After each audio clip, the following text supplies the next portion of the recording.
found the A24 site. Yeah. They had some good stuff on there. They got some good stuff. Some of it's like a little expensive.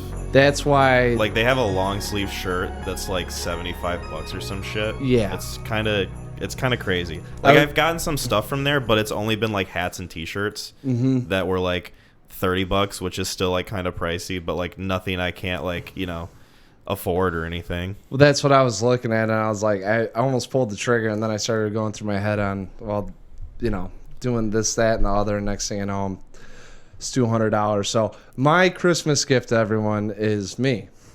Well, that's the best Christmas gift of all. Yeah, jolly and cheerful. Well, hopefully we'll find out how this episode goes. Yeah, we'll see. You're pretty jolly. You're pretty cheerful. You know.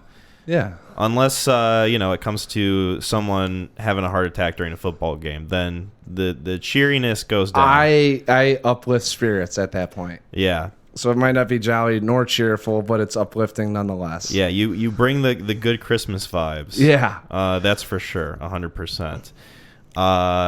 Yeah, so I guess I'll intro. And bear with me for a second. I'm going to try my best here. Interesting. Yeah. Let's see what one you go with. Aber spacken la qualnanen maswanen. Why have you forsaken me? That's pretty close. Ooh. It's the same scene. Okay. And I probably butchered the fuck out of that. But it's where he says, "Forgive them, Father. They know not what they do." Yes. Nice. Which is, Jesus Christ, yeah. Probably the most important person ever, being quoted at the start of our episode. So yeah, that's a good sign. This is Kyle's best impersonation of God. That's my impersonation of someone speaking Aramaic. I think that's what it was. Yeah, I believe so. I looked up, anything I could scrape together to hopefully put that in a sentence and then butcher the fuck out of it with terrible pronunciation on my part. I'm sure there'll probably be a couple people nodding in appreciation. Yeah, I tried to go for the authenticness, much like Mel Gibson did when making the movie. You could have went with that or with the Finnish, that's not Santa Claus. I thought about going with rare exports, but, I feel like this is going to be I feel like passion might invoke a lot of discussion. There's possibility. Maybe a bit more than rare exports, yeah. But I guess we'll see how that goes. Yeah. So thank you guys for catching the 61st episode of the Neon Crew podcast. I'm Kyle. I'm Mac. And we're here to bring you a special Christmas edition of our show, our podcast. When this episode is out, it'll be December 24th, my birthday. Someone's birthday. Oh. I already spoiled it. Kyle's birthday. Yeah. I'll be 29, which is terrifying. I'm not ready for that in any way. That's right. Wait till you're 89. Yeah. I don't know if I can. Be closer to Jesus than ever. Yeah, right? Each day I'm closer to Jesus. Yeah. That's a sign for something. So I got a little bit of news. Okay. I don't necessarily want to talk about it too long because I have another thing that I want to discuss before we get into our movies. But this is something that happened today. Jonathon Majors was found guilty of third-degree assault and harassment of his former girlfriend. And not only was he found guilty of those charges, of which we don't know if he's going to serve time, if he's going to serve time at all, he was also, like, a half hour ago, it was reported that he was dropped from the MCU from playing his part as Kang the Conqueror. So I feel like I have to mention this because it's a big movie thing. It's a pretty big deal, especially considering the MCU and how they'll have to recast him. But, man, what a fucking fall from grace. This dude had it made. He had such a good career lined up for himself this year. And he completely fucked it up in a moment of rage and uncontrollable anger. Yeah, I don't know. Not much to... I remember when it first hit, and, I'm a innocent until proven guilty guy. I like to have the conspiracy theories out there on what could be happening and events that maybe happened or didn't happen that you never really know about. But I wait till judgment's been made. So I mean, yeah, you can't be that dumb. I think that's. Yeah, I feel like if I were in his position, I would be the most careful not to fuck up my life that way, because making a shit ton of money, you're in all these notable movies, you're getting leading man status basically, and then you just are a piece of shit and people find out about it, and now it's all fucked up for you. Like, yeah, that's kind of crazy. Usually that's why I always hold off. I'm like, normally that's stuff that's been going on. Like, I don't think you get caught on the one time you beat your girlfriend up. You know, not to say it's right or wrong. It's definitely wrong. But point being is that I feel like that this has probably been more. It's not an isolated event, so it's good that it happened. They caught him. I mean, he's got to serve what he's got to serve. So if he serves, I doubt it. Well, like, there's people who because this will be technically like a first time offense for him. And also, he's super fucking rich. Well, that's what I'm saying. I mean, he'll pay but he's done with acting. Like, no one's gonna touch him now. Yeah, and if he ever acts, it's gonna be in like straight to DVD garbage, like Steven Seagal puts out, probably. Is that what happened to Seagal too? No, he's just fucking lame. Oh, sorry to associate you with Jonathon Majors, Steven. Well, nobody wants to associate with Steven Seagal because he's like a pro-Russian guy who says like, oh, Putin's not that bad of a guy. I've met him a bunch of times, and he's kind of an asshole to work with. He never wants to do scenes where he's like actually doing action scenes. He's just sitting down the entire time. Yeah, his was more of like a gradual, like, oh, people are finding out I'm a piece of dissension. Shit. Yeah. Jonathon Majors was kind of like smacking into a brick wall, you know? Yeah. I mean, that, hopefully no pun intended. Ooh, yeah. Yeah, no, I mean, it's what it is. I mean, the guy, he's getting what he gets, and, you know, it's kind of, I find it humorous with not the situation, but MCU with what's going on now, because now they've got to pivot, and they've been kind of living in the limelight of producing like subpar films recently. Outside of like Guardians. That's one way to put it, living in the limelight, but you're not wrong. I mean, it's true. Like they you know, I think people, you get to a certain point where you just get lazy with what's going on, and because you monopolized the MCU with the superheroes, it's hard for anyone to touch that, to get creative rights on anything else. Yeah. Everything that gets produced. Especially when you're Disney and you're buying Fox, so now you have all those properties. That's what, you know, so they're cornering the market with the superheroes, and all of a sudden you're having this big blow that's coming their way with, and who's to say what they do, but I think that this is one of the events that get to take place that kind of knock them off their throne a little bit. It's unfortunate that the DCU sucks. So, yeah, you know, I don't know where they're going to go and what they're going to do. They're probably just going to sweep this under the rug and never discuss it again. Well, they'll probably... they're in, you know, you say like the limelight of shit basically, but they are in an interesting position where the character that he was playing is like a multi-universal being, so they could easily just recast him and say like, oh, I'm a different Kang, I look different, you know? Yeah. And that would be the end of it. But yeah, it is kind of like one of those things where like, oh, maybe, you know, one of the straws that's going to break the camel's back of the MCU. And I guess they can do that, but you know, my whole point is like, you got, you know, Stan Lee hops into all those films and everyone gasps because, oh, that's Stan Lee. You know, they're gonna, anytime they had a whole whatever you want to call it timeline set up with Kong, everyone's gonna go, oh, that was Jonathon Majors. Do you remember what happened? Like, it's an interesting spot for them to be in, and it's not like they had, you know, 2 sequels built up where it's like, hey, we thought we could make this a franchise. I mean, if you remember, Thanos was in what, 8, 9 of those films before they actually got to Infinity War. Yeah. So I mean, like they've got to, and God knows if they have to wait 2 years now for this thing to settle so that there's no association with Majors and MCU. It's very fascinating that this happens of this magnitude, because I think we've probably seen it happen with some franchises that were getting ready to get built out, like maybe Dumbledore and Harry Potter. But that wasn't like that guy did a rail of coke off a prostitute and got in trouble. I mean, I think Dumbledore passed away, so they had to flip Dumbledore. Yeah, they just had to recast him because the actor died. Yeah, and it's like, that it's tough, but hey, this is what happens, and there's some grace there. Well, like, and the MCU isn't a stranger to recasting at all. Like, I mean, look at Terrence Howard. Granted, this was like before the MCU really took off as like a huge You're talking universe. like a supplementary role.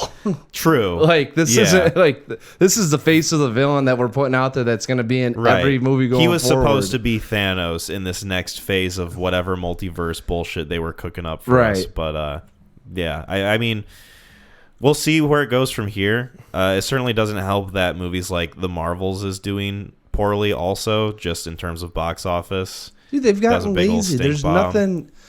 They lost their visionary guy. They're trying to just replicate exactly what he did, and they're in a really good spot where there's no competition. So they're getting lazy, and the producers are probably taking over all of the creative liberties that, like, who was what was his name that came out with the timeline? Josh Whedon. Oh, are you talking about Kevin Feige? Yeah. He's the one that did. He had the whole vision, and he probably had like, hey, this is what we need to have. Outside of that, have fun with it. And now the producers are getting into it, and they're trying to say, hey, we've got to really market this along with our, whatever sales that are going on outside of here with our ancillary product line going on, and we got to make sure that we're doing this, that. And you just see probably a lot of people checked out making these films because they have no say in it whatsoever. And there's really like no probably lean on, hey, you're the strongest person in the universe. You're just going to go against someone, and they're going to find a very little weakness that you have, and we got to string it out for 2 hours, and you'll overcome it and save we're getting past universes now. You're going to save the whole whatever the fuck it is. You're going to save the multiverse. Yeah. Baby. Yeah, how about that? Yeah. Speaking of multiverses, there's one more thing I want to touch on before we get into the movie discussions. Okay. It being the end of the year, I figured it might be kind of fun if we talk about some upcoming 2024 movies we're looking forward to seeing. Yeah, we can't. I think this will be more of your brunt of the show. I've got a page pulled up that has a list of films. So I can give me go what through. You're excited. I'll give you a yay or nay on it. Okay, I'll just give you what I'm looking forward to then. Okay. So scrolling through this immediately, Dune Part 2, Yay. which would have come out this year had it not been delayed. Thank you, actors and writers' strikes for that. Even though I know it was a good thing, and I'm glad you got the deals that you got. There is Mickey 17, which I'm really looking forward to, directed by Bong Joon-ho. And it's going to have Robert Pattinson, Mark Ruffalo, and Steven Yeun in it. And it's a sci-fi film. Ooh. So I'm looking forward to that because I really like Parasite. Yes. How you feeling about, and I'm only asking you this because I know you've seen more of the movies than I have, Godzilla x Kong, The New Empire. Nay, that looks so trash. Okay. That is. I haven't seen anything about it except for a poster. I saw the trailer for it, Okay. and it's almost like a buddy cop film, except it's Godzilla and Kong. Interesting. Yeah, it's really, they're watering Which down one's these, the uptight one, and then which one's the like Daredevil one? I'm gonna guess uptight one's Godzilla, and Daredevil's more Kong. Kong kind of feels like he has a little bit more leeway with his agility. Yeah. Godzilla would be like the older one, so he'd be like too old for this shit. Yeah, hey, don't, you're moving too fast for me, buddy. I want to see like a big budget CGI action flick of those two as buddy cop movies, except I want them to put sunglasses on King Kong and like an ill-fitting tie on Godzilla. Yes, and have it be like play it super seriously, but just like have them wear those. He's got to walk time. through. So yeah, I don't know how Kong gets the glasses. He's got to take out like a thrift store or something like that. Yeah, he pulls it off of like a statue or something. Yeah, that's what I was thinking, the Vegas. Dunkin' Donuts. And then Godzilla runs through a banner, like a really big banner, and it gets kind of tangled up in it. So it's like a banner just draped down, but they make it look like a tie. But yeah, it's like in the shape of a tie. Yeah. They should hire us to write Oh my God. this fucking movie. I'm telling you, we'd probably make just as much money. Yeah. Godzilla x Kong on the Run is what it should be called. Honestly, if you didn't say what it should be called, I would have been like, yeah, it's a fitting title for it. Yeah. There's the film Challengers, which looks at the very least interesting. I'm sure you've seen images of it. It's the one where Zendaya's sitting on the bed with the two dudes. Oh, yeah. They had that got memed the shit out of on Twitter. Yeah, people are teasing our tomboy over that. They're like, how could you let Zendaya be in this movie? It looks... I saw a trailer for it. It looks somewhat interesting. It just depends on the tone they take with it. Right. You know? It's directed by Luca Guadagnino, who did Call Me By Your Name. A movie that I have not seen. Yeah, I might be. It's a little too melodramatic. I haven't seen that either, but I've heard about it. It's melodramatic. Yeah, I'm probably going to check it out eventually because I've heard really good things about Call Me By Your Name. Yeah. But that will be interesting also, Challengers. This one I'm kind of really looking forward to from a filmmaker that I'm not like a huge fan of, but all of his movies I've at least enjoyed on some level. Except for maybe Men, and that's Alex Garland's Civil War. About the Civil War? No, it's a modern setting, but it's if the United States went into a civil war. Right now. Yeah, in today's world. That's fun. That's a yay for me for sure. I saw the trailer, and it's a lot more grand than a lot of Alex Garland's movies are usually. Who produced it? Does it say? It doesn't say on this website who produced it. If it's A24 or... It is A24. Oh, is it? Yes, Good. I know that. Okay, because I read about Blumhouse and their kind of business model. Yeah. And I think A24 is of the same ilk. And I say that, but I also feel like A24 is drifting into a little bit more of the money and the marketing. They've announced that they're going to start taking on like more higher production projects. Yeah, and I don't know if that's because they got the clearance now with the name, or if they just are like, we do really well with these bigger films with the marketing that we have to pour into it. And yeah. So, but I like Alex Garland, and that sounds fun. I'm looking forward to that one. It's got Kirsten Dunst, Nick Offerman plays the president, and then Jesse Plemons is also in it. I don't think he's like a main character, but he's in the trailer. He's still in it. He play. You should watch the trailer. I'll check out the trailer because I think that's up my alley. Yeah. The Fall Guy looks interesting from David Leitch. It's got Ryan Gosling and Emily Blunt, where he plays like a Hollywood stuntman who gets like wrapped up in an actual action scenario. Nice. So that'll be fun. That seems interesting. David Leitch, he's based off an 80s show or something where like a stuntman moonlights as a bounty hunter. Now, he wasn't. Was he a stuntman before? He's not the John Wick. He helped direct the first film. Yes, with Chad Stahelski. Yeah, and then Stahelski was a stunt guy, right? Stahelski was Keanu's stunt guy on The Matrix. Got it. And David Leitch also directed Atomic Blonde, Deadpool 2, Bullet Train. This is all right up. That's the one I was thinking of. Stahelski and Leitch, I get mixed up a little bit. Yeah. Bullet Train was fun. Not my favorite movie. I had my issues with it, but it's a cheeky time. Yeah. If it's looks like a live action mixed with animation movie directed by John Krasinski. Okay. It's like an imaginary friend sort of movie, it looks like. Not bad. He did The Quiet Places, so I got more grace with him on his films. He's got some pull. Yeah. Furiosa. Yeah, that one looked interesting too. That's the it's Furiosa from Mad Max Fury Road, right? Yep.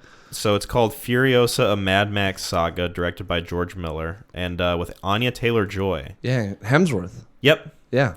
It's funny because, did you watch the trailer? I think I saw bits and pieces of it, and it reminded me a lot of Mad Max. Yeah.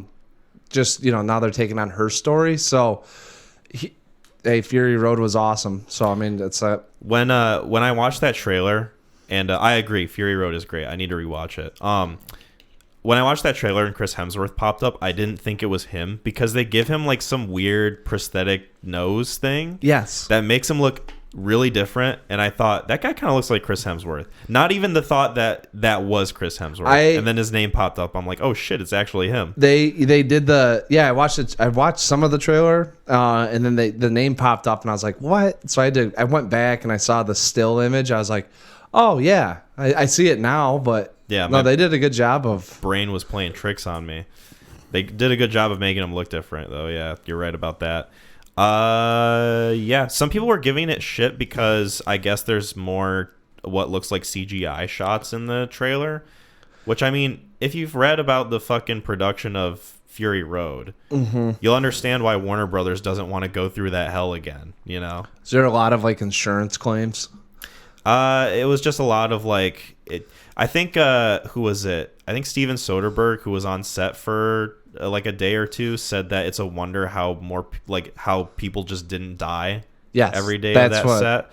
So yeah, I'm sure that they want to play it a little more safe. I think, which I mean, if the forgive CGI doesn't look bad, then I'm not gonna like fault them. Yeah, I don't think that was the main draw on the first one. That there was like a lot less of it, or was it zero, or just not a whole lot of CGI? I think they said that most everything was practical. Yeah, like 99.9% of the stunts and all that stuff, right? Yeah. Not like the sets or the, right? And like I said, I don't think that was the draw or the phenomenon of what was going on. Right.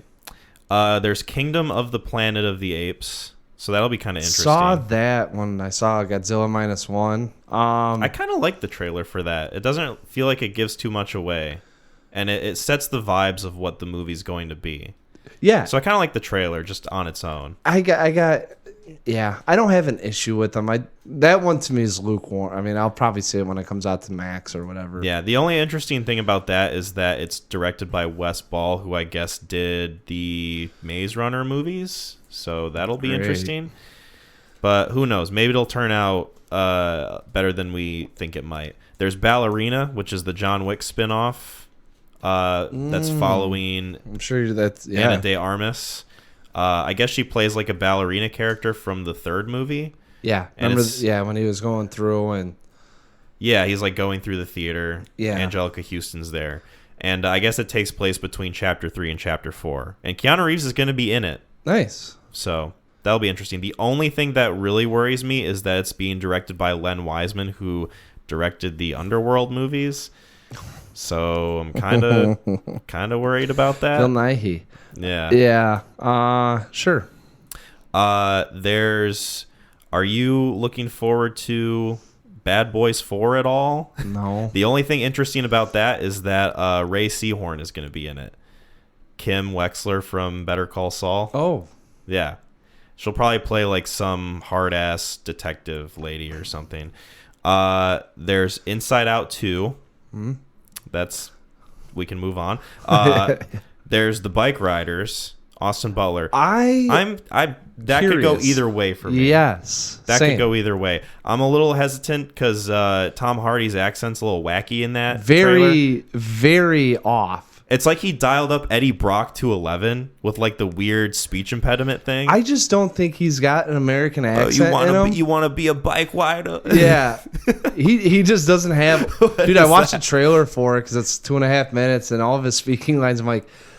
God, he's so close, yet so far away. He bookends the trailer. He's like at the very beginning speaking, and then at the very end speaking, and he sounds like he's like a little baby boy. So bad. Like, it's remarkable how some of these guys from England can nail an American accent, and how if you can't get it, you just can't get it. It just sounds weird. Yeah. Like, it sounds very non-specific, like no American ever talks like that. Idris Elba was in... one of these holiday movies that we were watching, and he was, playing a family member from New York. And he, like, the whole time he was talking, I'm like, boy, he just is not close. Yeah. And he had like limited dialogue, and I was like, that's why they did it. They had the face, and they're like, I don't remember him being egregiously bad in The Office when he played an American, but maybe that's just because I haven't seen it in a while. I really think that it's like a very nondescript accent, so you couldn't be like, oh, his origins from here or there. Yeah. But you place him in like New York or... That's kind of how Benedict Cumberbatch's accent sounds to me. Yeah. It's just American. Yes. Non-specific dialect in any form. Yeah. That's like Tom Holland. When I found out he was British, I was like, oh my God, wow. Like, he does a really good job of playing a Brooklyn kid. Yeah. He's got like the Queens thing going on. And there was like a moment in Civil War where I could hear the British come out of him. But that's like the only time I've ever heard it. Otherwise, after that, and he does a great job in The Devil All the Time. with that like southern accent that he's got. I think the southern accents are not to pick on anyone, but the easier ones to probably. It's more distinct. Yeah. Like if he was trying to play someone from the Midwest, no chance. It'd be a little more difficult. Yes.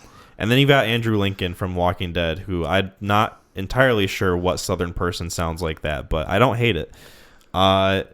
He had another really. I've got one lane that I'm going to go in with this accent, and I'm staying in it. And he does. Yeah. And he kills it, whether or not it's right or wrong. Yeah. He rolls with it.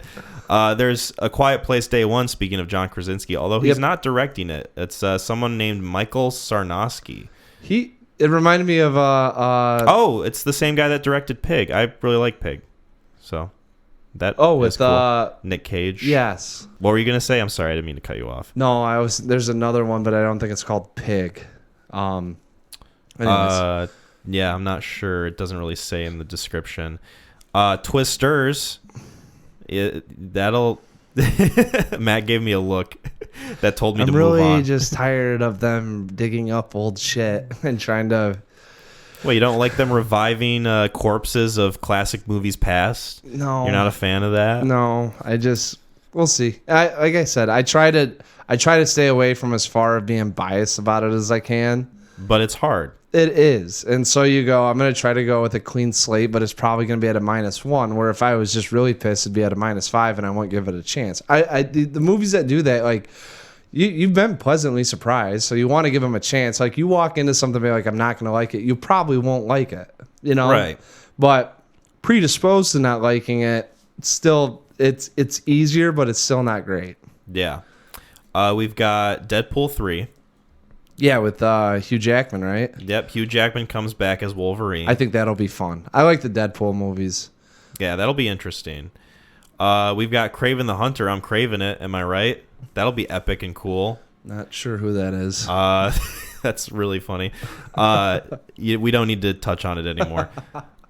Transformers 1, we can skip that. Yep. Okay, how are we feeling about this one? Joker, Folie à Deux. Now that's with Lady Gaga in it? Yep. Sheep's playing Harley Quinn. It'll be interesting. Todd Phillips, Joaquin returning. I guess there's going to be a more musical aspect to this. When I think I first talked about it, I was not very favorable of that piece of news, but I'm curious where they'll go with it. So Todd Phillips is doing it? Yep, he's returning. The only other notable thing he's really done is the Hangover movies. Yeah, what else? Yeah. I can't think of any other thing that he might have done. I'm getting mixed up with someone, so I don't want to sit here and linger on it. Okay. We got Venom 3. Venom. Get him. Yeah. With Tom Hardy doing another nondescript accent. They're the you know who I feel bad for the most? The age groups between 14 and 18 nowadays. Because they love Venom too much? No, it's because when I was a kid, those PG-13 movies were always on the cusp between R and 13. Oh, yeah. So, like, there was a little bit more content and thematical. It's a little bit edgier. Yeah. Like, you can get away with a little more stuff. Now it's like, oh, cool, he's eating people off screen, and that's what we're getting. Dude, unless it's like... Unless it's rated R, these PG-13 movies, like if you're a 16-year-old kid and you want to see something that, maybe put some hair in your chest or make you think, it's just not happening. Well, that's what it felt like. Kind of that's what they were trying to get across with the fucking Kraven trailer. Because he's a Spider-Man character that's going to be in that universe, I guess. And that movie's rated R, and they're like, this movie's going to be like Venom, except it's R-rated. And like you see him bite some guy's nose off, and he like shoots someone with a crossbow. It's like, okay, yeah, this still is going to be bad. You know what I liked? I liked Logan. Like, I like the movies that like, hey, we're going to really go into this. Like, if we could actually show him with his claws taking people out. That to me is fun. Yeah. And, the limited story that you get is fun. When you try to jam pack a rated R movie with all this shit going on with it and just like, hey, we're going to fill all the boring points with just nonsensical violence, it's still dumb. Yeah. There's a few more that I'm going to touch on. I'm going to go through them really quickly because we do have to get to our movies we're going to talk about. We got Lord of the Rings, The War of the Rohirrim, which I guess is a movie. It's got Miranda Otto in it. Okay, so that's interesting because she was Eowyn in the original trilogy. Okay. So I guess there's going to be a continuity there. Directed by Kenji Kamayama. Don't really know who that is or what he's directed. Mufasa, the Lion King. That'll be a nice Disney cash grab. Live action, air quotes, live action prequel. Sonic the Hedgehog 3. I still need to watch the second one. That's right up you and Preston's alley. I know, right? You haven't seen the second one yet? Wow. No, I haven't. Sorry, that was my Sonic impersonation. I saw the second one in theaters with P. I haven't seen the first one. I think it's on Amazon, so I could probably check it out. Fairly certain it is. I stumbled across it the other day and stuff. I was like, oh, I saw this movie, and then it just kept going through movies. And then the last one that really is interesting to me, because I love this guy, Nosferatu from Robert Eggers. Yeah. I'm excited for that one. I've really enjoyed pretty much all of his movies, all 3 of them. Is it the actual story of Nosferatu, or is it like the making of like? So I'll read this sentence. This remake of the classic 1922 vampire film of the same name looks to follow a similar plot, centering on a young woman, Lily Rose Depp, and the vampire, Bill Skarsgård, who is infatuated with her. Interesting. So, be along similar lines, just updated visuals and a new creative take on it. People sway me on whether I see that or not in theaters. That would be one that's when I go to theaters, I just like to be entertained. Right. Are you not entertained? Gladiator 2 was one that I skipped over, but we already talked about that in the Ridley Scott episode. Yeah. And that was pretty much it. Otherwise, everything else is TBD. Cool. Like Beyond the Spider-Verse, there's no like specific date for that yet. It's supposed to be March of next year, but that ain't fucking happening. So yeah, cool. Nice. Speaking of movies, we watched a movie called Rare Exports. Yes. A Christmas Tale. And that was one you kind of paired with Passion of the Christ. Yeah, we had in the spirit of Christmas. We had to talk about a Christmas movie, so I'll let you pull up some info on that. I was about to say, there's 2 different kind of vibes that we're getting with the Christmas theme here, but Christmas related nonetheless. Funny enough, also both foreign language films, technically. Yeah, truly. Which is funny because I went to put the subtitles on this and like it didn't give me the option on Peacock. And same here. I was like, okay, if I remember this right, they speak in Finnish. I thought to myself, am I really going to have to like figure out what's happening in this movie without subtitles? I did the same. I was doing the same things. I've seen it once before, and I'm like, I know that I was reading the dialogue going on. What is happening? And then, because it starts out with them, they're speaking in American, and I'm like, did they dub this whole movie? And then, it goes into their stuff. So, Rare Exports, created in 2010, directed by Jalmari Helander. Also written by him, and I think you said it's based on the short films that he created with the actors. Yeah, so 2 out of the 3 main dudes in it, the adults, are also in this movie. I think the only one that's different is the guy, like the blonde guy with the long hair. Yeah. They're like, we can actually pay like 1 actor now. I think, they got a different guy for the feature film, but he's in the first 2. Speaking of recasting, or another guy's in the first 2, yeah. So I don't want to go through the names because none of these guys you'd recognize from any other films, except maybe Sisu if you watched that, also from this director. The main guy in this, Jorma Tomila. Is that the Sisu's the action adventure where the guy takes out the Nazis? Yep. Okay, I want to see that. Same director, same actor. I've seen it. I can talk about it a little bit after we get into it. Yeah, so this is a movie based on, well, I'll just read the description. In the depths of the mountains of something, 486 meters deep, lies the closest ever guarded secret of Christmas. The time has come to dig it up. Essentially what it is people discover Santa Claus, but it's not the jolly old Saint Nick that we know and have come to love and care for.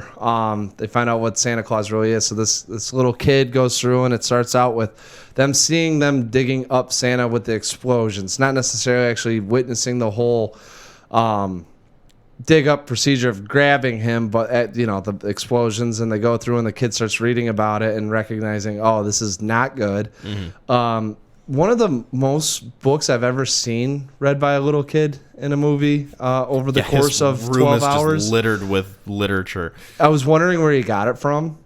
That was one of the because there's no other building within like a 400-mile radius. Yeah, you can't. It's not to nitpick at plot points, but like I thought he was in a library, and then that's just him in his room reading these books. I was like, okay, he already had books about Santa at standby. Yeah, several hundred. He's been waiting for the day he could like really break out into research mode. Yeah, so he gets a little bit nervous. He starts setting up not traps, but just kind of like ways to observe to see if he's getting fouled and whatnot. And we go down the rabbit hole of his dad and his dad's buddies are the people of the town of 26. Yeah. Not a lot of people, right? There's like 14 people in this whole town. Surprisingly, a lot of kids, though. Right. A basket full, you could say. Yeah. And that's where we get to. And so I had seen this, heard about it once before. I've never been able to talk about it. And here we are. Here we are. So I will first say that I like the concept of this movie quite a bit. Yes. I think it's a fun take on, kind of like delving into the folklore of Santa Claus and the sort of mythology behind him, not just like the idea of it being pertained to a specific holiday, but calling him, Father Christmas. It's sort of like almost like a deity figure or something along the lines of like a mythological creature almost. And that's very much how they treat him in this movie. And I liked how it started out with the kid delving into the research of it, learning about the sort of like folklore that is Christmas. Gives and us Santa context Claus. as audience members too. And you get little like glimpses of Krampus and Pedro Negro Blackbeard in there, referencing Collateral just there. Yeah. That was quite the pull on my part. Or the part. elf on the shelf that I almost had. Oh, okay. I don't do that because it's just me here, and Piper would knock it down. No, It'd be an elf on the floor in the litter box, dug up, elf gone, legs sticking out like it's Wizard of Oz. So I like how it starts off like that. That being said, I really had a hard time enjoying this movie. Really? I really couldn't get into it all that much. It kind of lost me. It kind of lost me about, I would say, halfway through. And I'm not entirely sure if it's because, to me, this movie has such a mixed tone and it doesn't really feel like it's... So I think one of the obvious examples I can compare this movie to is Troll Hunter, a movie that we've talked about on here. That's very similar vibe, very kind of, similar ilk, lower budget, high concept, genre movie, where that movie to me I really enjoy because it's playing it super serious when it's a very ridiculous situation. They're playing it like it's sort of like a horror movie almost, but they're trolls. Yes. There's something that's very much, not within the concept of reality that we have to deal with in everyday life. And so the fact that they're dealing with it is just kind of inherently silly, but I like how it's juxtaposed with the very serious tone. Like characters die in that movie and it's framed like in a very serious way. This movie, to me, it felt like they were kind of going for that at points, but then at other points they were treating it more so like a comedy where, and obviously it's about like them capturing Santa Clauses and shipping them off to people so that they can be Santas in malls, I'm assuming, whatever. Suspension of disbelief is kind of a hard feat to think about when just thinking about this movie in general. But at the same time, I like the sort of grounded logic that Troll Hunter had, and it felt like this one was just kind of all over the place with what was being taken seriously and what wasn't, if that makes any amount of sense. No, I agree. The saying, so the first time I had seen it, it was, it's a fun movie, to some extent. So I'm guessing you have to sit there and go with it. But definitely the tone of the film and some of the risks that they decide not to take felt like a missed opportunity. Right. Another good comparison is Attack the Block. Yes. Where there's a lot there's a lot that they're playing with that they just don't dive into that could have made it a lot more fun. Like I kind of forgot about they capture one of the Santa Claus, or they think they have Santa Claus and it turns out it's just an elf, and then they actually discover the real Santa Claus and they don't do anything with it. No, and to me this movie feels, and I didn't mean to cut you off, I'm sorry. No, you're good. Keep going. This movie to me feels like it has only 2 acts in it. The first act, them dealing with the Santa Claus in the fucking like weird warehouse thing that they've got, or whatever, like the shed, this big like meat locker that his dad works out of. And then the second act being dealing with the horde of elves with like the big, I guess he's supposed to be Santa in the ice block, with the kids being trapped in like all these sacks and everything. They're gonna feed them. It feels like this movie, like you said, could have gone in a lot more different places with it, and like if it had just like more to it, I probably would have liked it more also. But I think the 80-minute runtime has something to do with it. It felt very restricted in that way. The budget constraints that they had probably, and I could tell, obviously, and it didn't really bother me too much in Troll Hunter, especially the way they used like night vision and how it was framed like a documentary and everything. Yeah. It kind of was meant to look a little shitty. Yeah. This one is very much framed like a narrative film where you're observing these characters from an objective point of view and you're experiencing it like a typical movie. So the special effects kind of stand out more to me as being a little shittier. Yeah. Once they discover the real Santa or Father Christmas, and they start going through with the helicopter and whatnot, and I like I said, I love some of the concepts and I like the ideas they bring forth. It's just like you said, none of it, I shouldn't say none of it, but a lot of it doesn't really feel fully realized to me. No, and I think one of the things that they do, in some monster flicks, is when you get like one of the minions that come out and you think that's the ultimate terror. And then you find out, no, it's not really. That's not the one. And the boss has a second health bar in the video game. Yeah, like you want to get like, oh, let's realize that terror then, and they don't really capture it or highlight it, and then it makes it seem a little cartoony or campy with the elf that they do capture, and you never get the sense of dread. No, it doesn't feel like there's a lot of weight to a lot of the things that happen in this movie. Like, what happens if the Santa gets out, like that thing, like when you're looking at it, you're like, oh, that could be a problem, but there's never any point where you feel like there's a race against time to say, like, they get the heating out, they stop it from melting. No, and it's kind of meandering at points too. And really the only sort of things of consequence that happen in this movie are a few like nameless jobbers die.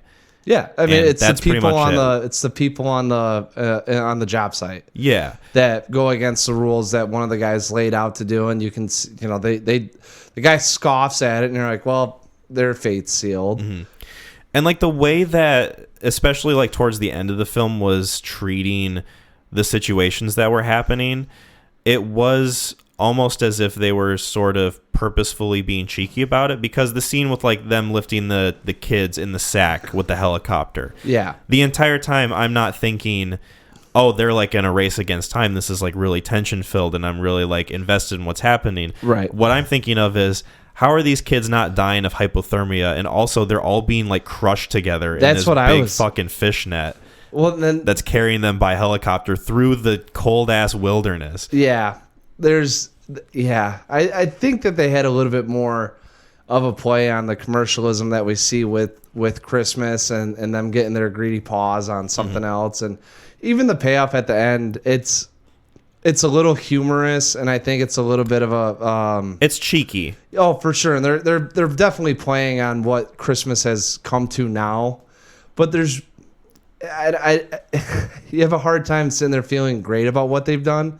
I think, like you said, cheeky, where it's just kind of like, it's a little bit humorous that they're selling these things now for $85,000. But I also thought, what mall's going to pay $85,000? Yeah, I mean, they're basically human trafficking at this point. Oh yeah, it was. They had to put holes in boxes. Make sure Santa's fed. Make sure Mr. Kris Kringle is fed, and don't drink beer around him. It's what it is. It's a 80-minute short story that they just got to expand. That's what it feels like. It feels like they took the short story and gave it. It's weird because the short stories almost feel like they should come after this main film, because the way that they feel like events that would take place after the main feature-length film. Like the characters are already like they're already like in the practice of like wrangling up these Santa Clauses and like shipping them off and everything, and it's framed in that way and it's fun, and I actually quite like the short films compared to the feature film. Weirdly enough, yeah, because it's reduced content. And it's reduced content. Same points. Well, it's more grounded and it's got a little bit more of a surprise element. Like we were talking about it before we recorded, but the first short film, which I think is just called Rare Exports Inc., is like 2 or 3 minutes of them going through the woods with a narrator. And the narrator is framing it almost like it's a David Attenborough thing, like Planet Earth, where they're talking about what they're hunting, but they haven't really gotten into the specifics of it yet. And then you see they're hunting like a naked old man, and he's Kris Kringle, he's Father Christmas, and it's like, oh, that's actually really fucking funny. But they're playing it very serious, kind of like how they do with Troll Hunter. Right. And that's, I think, why I like the short films a little bit better. I shouldn't say a little bit, probably significantly better than the feature-length film. Yeah. It's because, to me, there are those moments throughout the feature length, especially at the beginning with like the father and his relationship with his son, and you get like a hint of like, oh, the mother's not there, something tragic happened. You get like a little bit more of like a serious tone with it, mixed with some like horror elements, and I'm like, okay, is this where the movie's gonna go? He's gonna be like a really scary, creepy Santa Claus. But then it gets a little more silly with it, and they're just wrangling up all these old men in this pen. Yeah, and I don't know. It kind of loses me there. Well, you're making good points. Another one too, if you think about it, there's not a lot of character growth about the most he sees from the kid. And even that feels like, oh, all of a sudden a flip is switched and he just knows what to do. He's like taking charge. Yeah, that's where it gets into. Yeah, it's they delved on too many tones, and yeah, it's fun. It definitely I've been dogging on this a little bit more, so I'm curious to hear what you have to say. Well, I think it's a fun film. It's a very interesting take on some of the holiday films that we see. Mm-hmm. And this is a little bit more of Krampus. When Krampus came out, intrigued me because a lot of the stuff that we see with Santa's jolly old Saint Nick, and we don't get to see a lot about the other side of what Santa could be. And those films that have different takes always they intrigue me because it's either going to be fun or it's going to be really, really bad. Like I've seen some things that have come up, that movies that got made in the 80s about Santa being, vengeful Santa. And they want to make Santa edgy a lot of the time, which is, it can hit or it can miss. Well, in this one, they take a mythological tale or some folk tale about him, and that's one thing I really appreciate about it is they go like the sort of like pagan folklore route with it. Yeah. And that's fun, but when I was watching this the other day, I started losing interest too, because I'm like, it feels very one-sided or one-toned after a certain point. Like I think once they capture him and they're trying to figure out what to do with him, and then they put him in the cage, like at that point it's just really kind of gone off the rails. Well, my thought was too is like I'm enjoying what's happening in this like weird meat locker setting where they're trying to like figure out what his deal is. He's just a naked old man in the corner, like hunched over. Yeah. And you get to learn a little bit about like how they operate, like almost as like a and I say this in a way that the movie frames it, species. They set him up in like how he works and like what he does when he's around children and how he operates, kind of like an animal in a certain way. Yeah. And I kind of like where that was going. I did think to myself, this is going on a little bit long, like them in this like sort of warehouse meat locker setting. And then they finally capture him and put him in, the Santa outfit, put him in the cage, haul him off.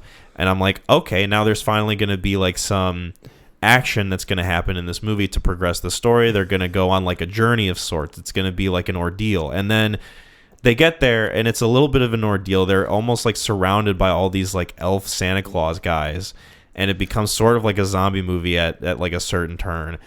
And then they're in the warehouse and they see the big ice block with like the horns in it, and that's supposed to be, Father Christmas. And it's like, okay, so now what? And then it just kind of lingers for a bit.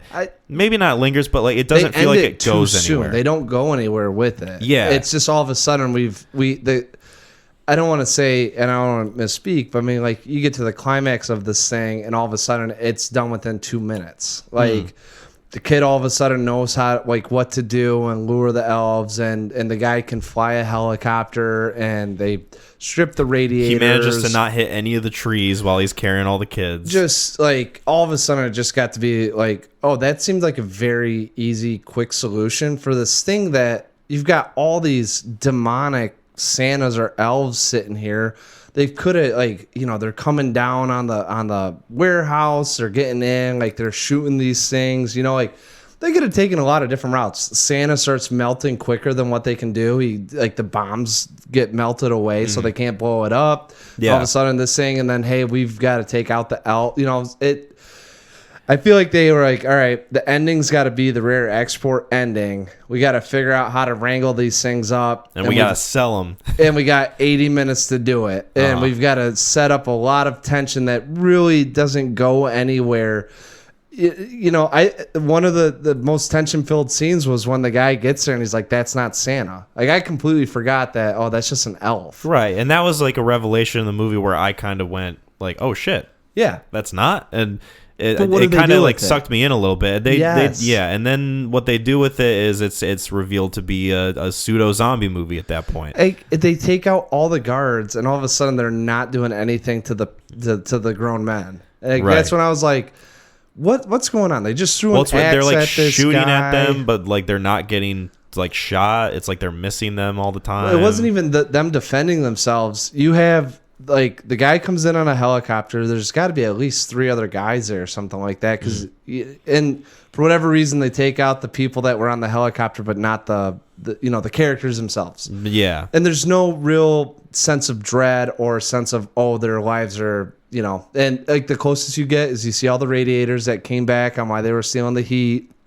And then they just start taking them out and dislodging them. Mm-hmm. And it's like, oh, well, I guess they figured that one out. Yeah. Yeah. Like, have it be where, Father Christmas, big devil man, horn boy, breaks out of the ice, and we get even if it's like bad CGI, even if it looks terrible, have fun with it. Yes. Have at it, have a day. Make it so that it feels like it has some sort of finality to it, because then they just lead all the old men to the pen and they lock it up, and it's like, that's it. And they save the kids. What are we going to do? It's like, oh, here, we're going to have a really fun turn with it. Right. Let's commercialize Christmas and do what everyone has always talked about doing, about making money off Santa. We'll just actually present Santa to them. Yeah. And then you're wondering who's paying $85,000 for a person. For an old man from what is this? Norwegian? Yeah. I don't Finnish. Yeah. An old Finnish man who doesn't speak English, who like has very basic human understanding. You're going to sell him to like malls across the US and Europe, in countries that celebrate Christmas. Even have some sort of, they do it with werewolf movies and vampire movies. Have a cutscene where, one of the elves breaks into someone's house, and you've already known that the one guy has been hurt. Mm. So now there's more than one. Yeah. And so then you're like, wait, is that Santa? Who's this other guy? Is there more care? Like, there's just nothing. They just go, oh, he's been taken. So you're kind of just thinking, oh, this guy got every kid, or what's... Yeah, now it makes more sense having heard that this is based on a short story. That now I'm starting to think like, oh, this thing got extrapolated, and they just the story. And it's not an awful story. I just think 80 minutes is probably too quick for an action flick like this, with like some not heavily themed, but some.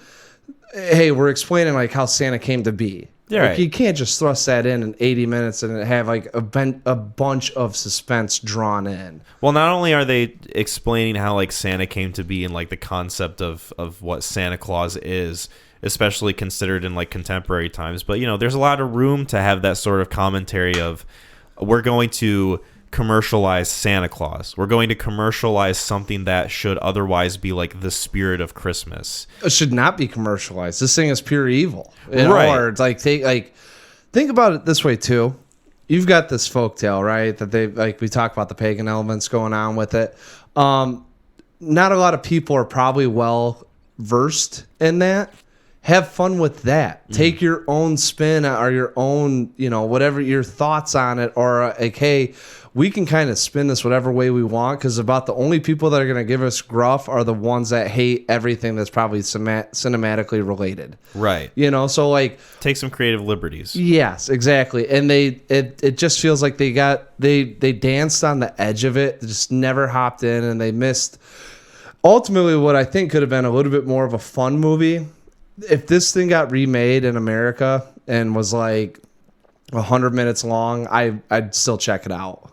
Yeah, like give it some room to breathe, delve into it a little bit more. Don't be afraid to like really dig into the folklore elements of it, and like ultimately have fun. Because I mean, you could tell this movie wanted to have fun, and it was having fun at a few different moments, but it almost felt like it was also afraid to have as much fun as it wanted to. I just think it was. I'll still stick on the time constraints. I mean, 82 minutes to try to get this thing off the ground with, that's why they did it within 2 days. Mm-hmm. Like if you think about, you give this thing another 40 minutes, you could have a whole timeline from December 10th up to the, with the kids in the town missing. Mm-hmm. Make the town a little bit bigger. I mean, like you can tell budgetary constraints and the time constraints on the film itself. They had to pick a small location, very limited actors.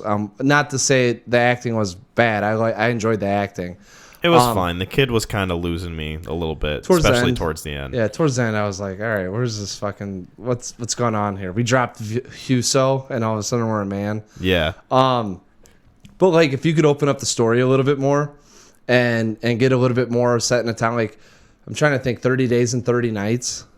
I don't know if you've ever seen this with Josh Hartnett, not a great horror film, but they set it in a town in Alaska, but there's enough people in the town and enough characters of what's going on to make you concerned about the welfare of the town itself. What about 8 Crazy Nights? What about that? I've seen that. Where does that fit in? That is... Nope. Actually, that was on... we had that on about the 4th or 5th day. We had Willow.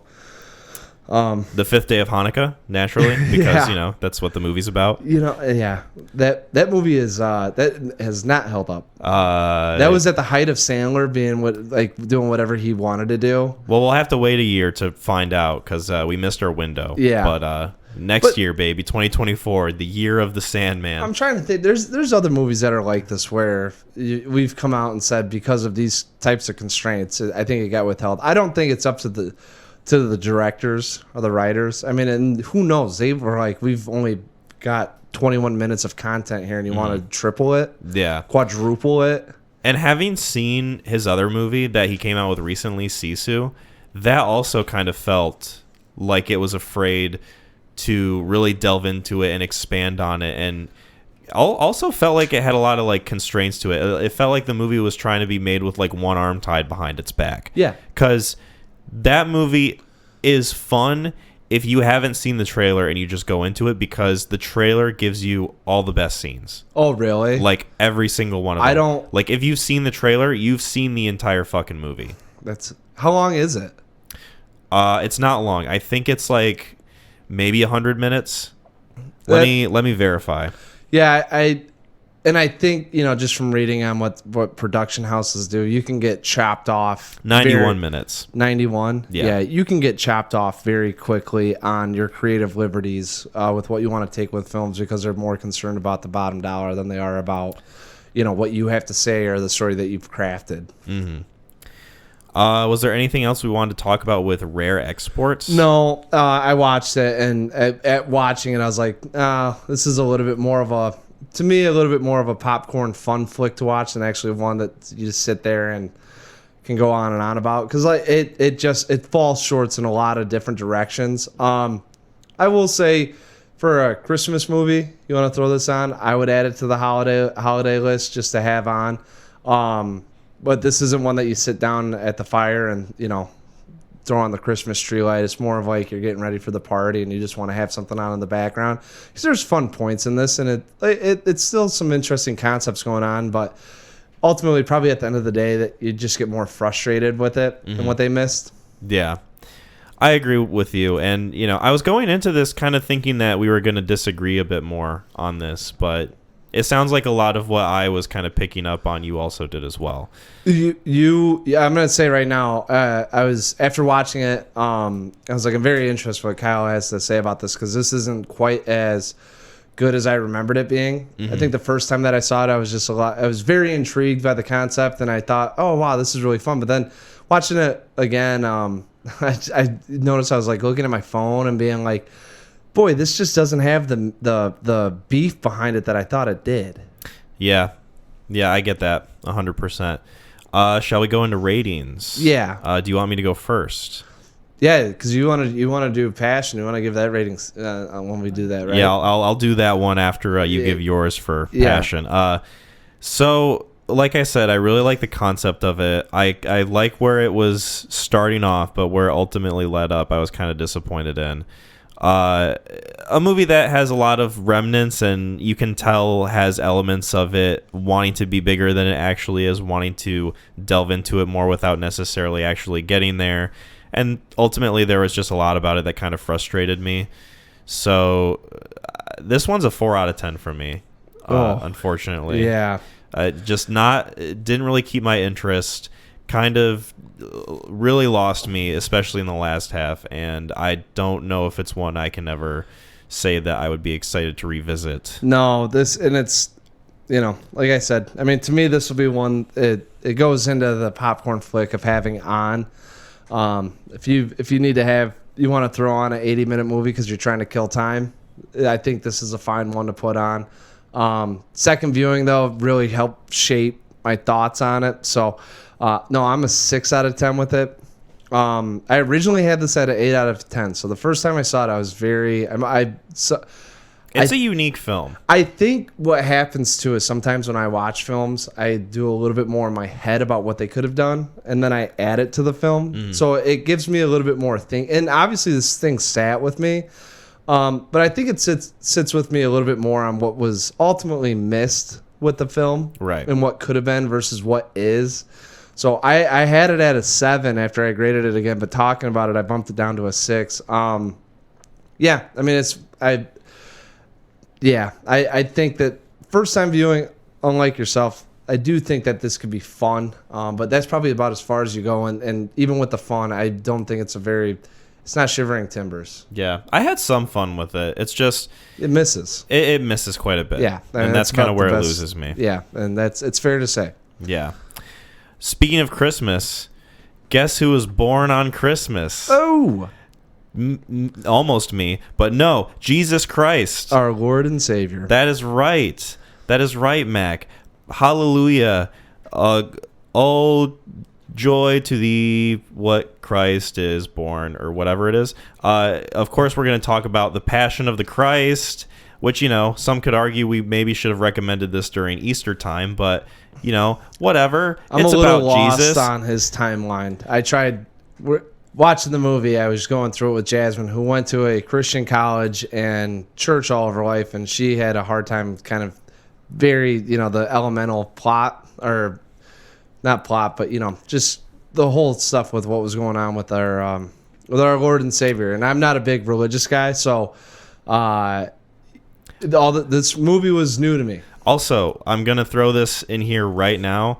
Neither of us are looking to offend anybody's faith or beliefs. No, when we're going to talk about this movie, we're just going to talk about this as a movie. We're probably going to touch on some Christian concepts, obviously, but we're gonna grade this as much as we can from a narrative perspective. This is cinematically speaking, and probably from what the intentions of Sir Mel Gibson were. While in production for this film. Yeah. But that's the furthest we're going to go from it. We're not looking to make enemies with anybody listening. We're not looking to talk smack about your beliefs. So yeah.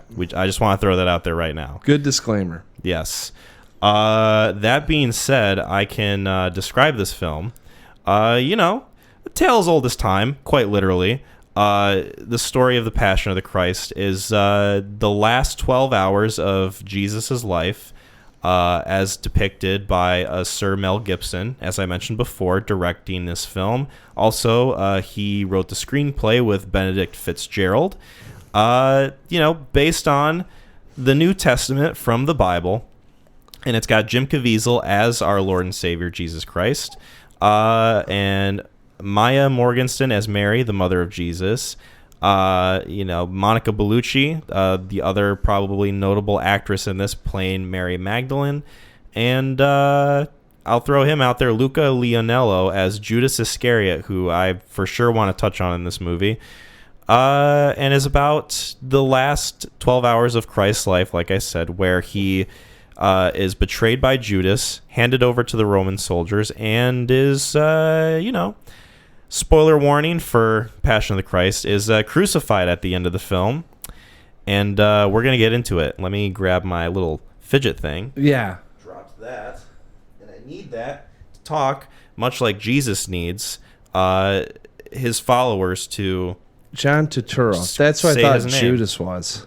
You thought he was John Turturro? Yeah, I was. That would have been really funny. There are some certain scenes where it's very with Judas when he starts doing the nose thing on the wall, where I'm like, is that John Turturro? I'm like, I didn't think there was any big actors in this. Is that? And then I looked it up. I'm like, nope, definitely not him.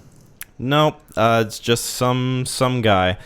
So I wanted to kind of talk about this movie because obviously it being Christmas, Jesus' birthday. Yeah. What better Jesus movie to talk about than Passion of the Christ? Probably the most infamous one. Maybe next to The Temptation of Christ, which I think was Martin Scorsese back in like the late 80s, I think. Sure. This movie I had never seen before. Me neither. It was really okay. It was one that I was mostly curious about because I had heard that it was a certain type of way, and that certain type of way being that it's basically torture porn.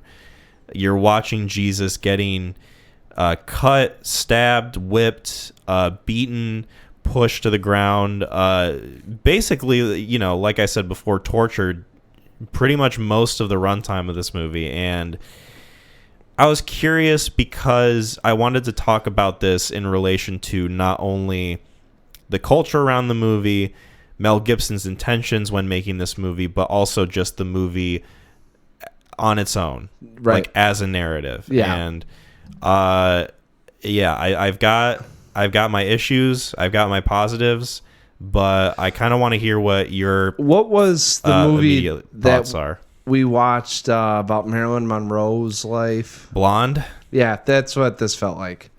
Yeah, I'm not going to disagree with you there. I thought, to me, I'm like, this is a movie where I could see a lot of people that have a lot of religious beliefs getting into almost sort of cathartic, about as they go through and saying, what Christ went through to absolve us of our sins, I think was the... Interesting. I have kind of a different perspective on it, but keep going. I'm curious. That's just how I'm watching. I was like, all right, if I really wanted to be absolved or get that sense of what he went through for me, this film would be a good representation of it to a certain extent. Okay. But overall, very cartoony. Interesting. Not cinematically speaking, but the acting itself. And I think it's just because I'm not with the time, but we have. You're not with it. You're not with the kids. No, I'm saying like I don't. They made it like you're not cool with Jesus, hey, man. we got this kid that's got Down syndrome. Let's beat the shit out of him and kill him. Like I'm just sitting there watching. I was like, mob mentality is pretty gross, and I feel it. And there's a narrative behind it, and also we're looking at real life events, so. I guess it's my whole thing of not being of a church background, but watching this as a narrative, as we talked about, it just feels cartoony. I mean, it's exaggerated. It's exaggerative, but it's weird because that's what he wanted to go for. I'm pretty sure is what Mel Gibson was trying to get across. It felt like he wanted it to be as in your face as possible because he was specifically making it with church people and Christians in mind. Like, they're going to watch this movie and this is going to be taught in like Sunday school as a lesson. They're going to go through and watch this, and you're going to actually get the visual representation, because we all read about it in the Bible or in the in the books and what we've been taught, but we don't get that. You don't get to see what it's like. And the Bible isn't exactly written in the way that it's had its hands a piece on of it. prose would be written. Yeah. Like the Bible's very like almost literal, straightforward, like this is the event that happened and we're going to describe it in like the most base way possible. We're not going to throw any complicated descriptors in there. What you're going to get is what you're going to get, and that's it. So half the problem that I have with this thing is like, yes, the first half of this movie, as we're going through with Judas, who's betrayed him, and we're kind of seeing this other religious fact that doesn't believe that he's preaching or he is our Lord and Savior, or he's the Messiah, but he's leading people the wrong way. Mm-hmm. This isn't how it was intended, and if there's enough people that believe him, they could overcast what we believe in now or take over whatever money we're making. Yeah. So I think the 7 deadly sins had to play some part in this. Greed and corruption. Corruption's not it is a sin, but not one of the 7 deadly ones. Greed is, and you get to see that with Judas. It's that up to that point, I was like, all right, like I definitely get that these people are afraid of him and what he can do. And then we turn it over to the Romans, and all of a sudden it's like Mel Gibson's going, listen, we want you to feel as bad as we can for Jesus. And you got to remember, while he's doing this wasn't, they didn't have 12 guys walking him up by himself. Everyone made him a martyr. And you're going to see him feel disgusted by how we were treated, or how he was treated as he's going through his final hours. Mm-hmm. And the acting at that point is so outlandish and put in like a very, like I'll say, cartoony way that it's like we have this real life event going on, but also it doesn't feel like this is what happened at all. Right, like the characters that are torturing him feel like borderline cartoonishly evil, and I was especially thinking about that during the scene, like his first like big torture scene where they're like whipping the shit out of him with those like chains or whatever. Yeah, I definitely got that sense. I don't know. I guess I was more so thinking about the acting in terms of Jim Caviezel himself, because I mean he's the star, he's Jesus in this film. It's the same thing, and Marilyn Monroe did. Right. It's one of those things where like I don't think I could say he gave a bad performance because he's doing what he's being called for. It's just, obviously with a character like this and a story like this, there's not going to be much room for like nuance or subtle performance in any way. No, it's just going to be like him being tortured the entire time and him being good at portraying someone who's getting tortured. Yes, there's 2 rooms that you're in. You got a 6x6 room and you got an 18x18 room. Obviously, there's going to be more happening in the 18x18 room. Yeah, and that's it. He had his. Hate to keep bringing up constraints, but this is where you're kind of the box that you're living in. Now, when he did have his speaking lines... Well, how much creative liberty did Mel Gibson let him have with playing Jesus Christ himself, is my question. Well, it's, hey, you're going through the final 12 hours. I just need you to look really beat up and taking the shit on. Like scream and cry maybe a few times. And, but like when he's in pain and giving out some of the dialogue, like, I mean, I felt like he did a good job when it hit, like when he needed it to hit. It definitely hit the marks. And I mean, I'm not a language expert or anything, but it is impressive how they incorporated, the Hebrew language and Aramaic, which, I so lovingly butchered earlier in the episode. It's impressive how they not only incorporate that, but how they portray it with such confidence and how they act it out. I feel like there's, as you're watching this, as he's going through the streets of Nazareth, I believe that's where he was, or he's Jesus from Nazareth. I don't know. Jesus is from Nazareth. I don't remember where they take him to, where he gets crucified. He's a governor, and everyone here, like, this is like nails on a chalkboard. If you're religious. We're gonna get like, actually in the book it was like this. Yeah, like we're gonna get comic book nerd equivalent of like Christians. You'll have to forgive us. At least forgive us, yeah. like Jesus. Kyle forgave went us. to church, so he's got at least 4 years under his belt. Hey, take me to church. Yeah. So you got like I feel like as he's going through the streets and there's like no dialogue and we're just beating him up and everyone's throwing bread and shit at him and these guys are laughing like as hard as they spitting at can him. laugh and it's like there's 40 minutes of no dialogue and I'm sitting there like I feel like if I was a really church going person I would be on the edge of my seat just like, oh my God. So I kind of want to, and I'm glad you brought this up, and I kind of want to go back to your original point of if I was, you said something along the lines of, I felt like if I was a Christian watching this, I would feel like a sense of comfort knowing that this is what my Lord and Savior went for me. Not comfort. I'm seeing it depicted. So like, but you kind of like said there was a level of assurance, like, oh, I'm saved because of what he went through. No. What I'm saying is he died to absolve our sins, right? Like that's the big thing.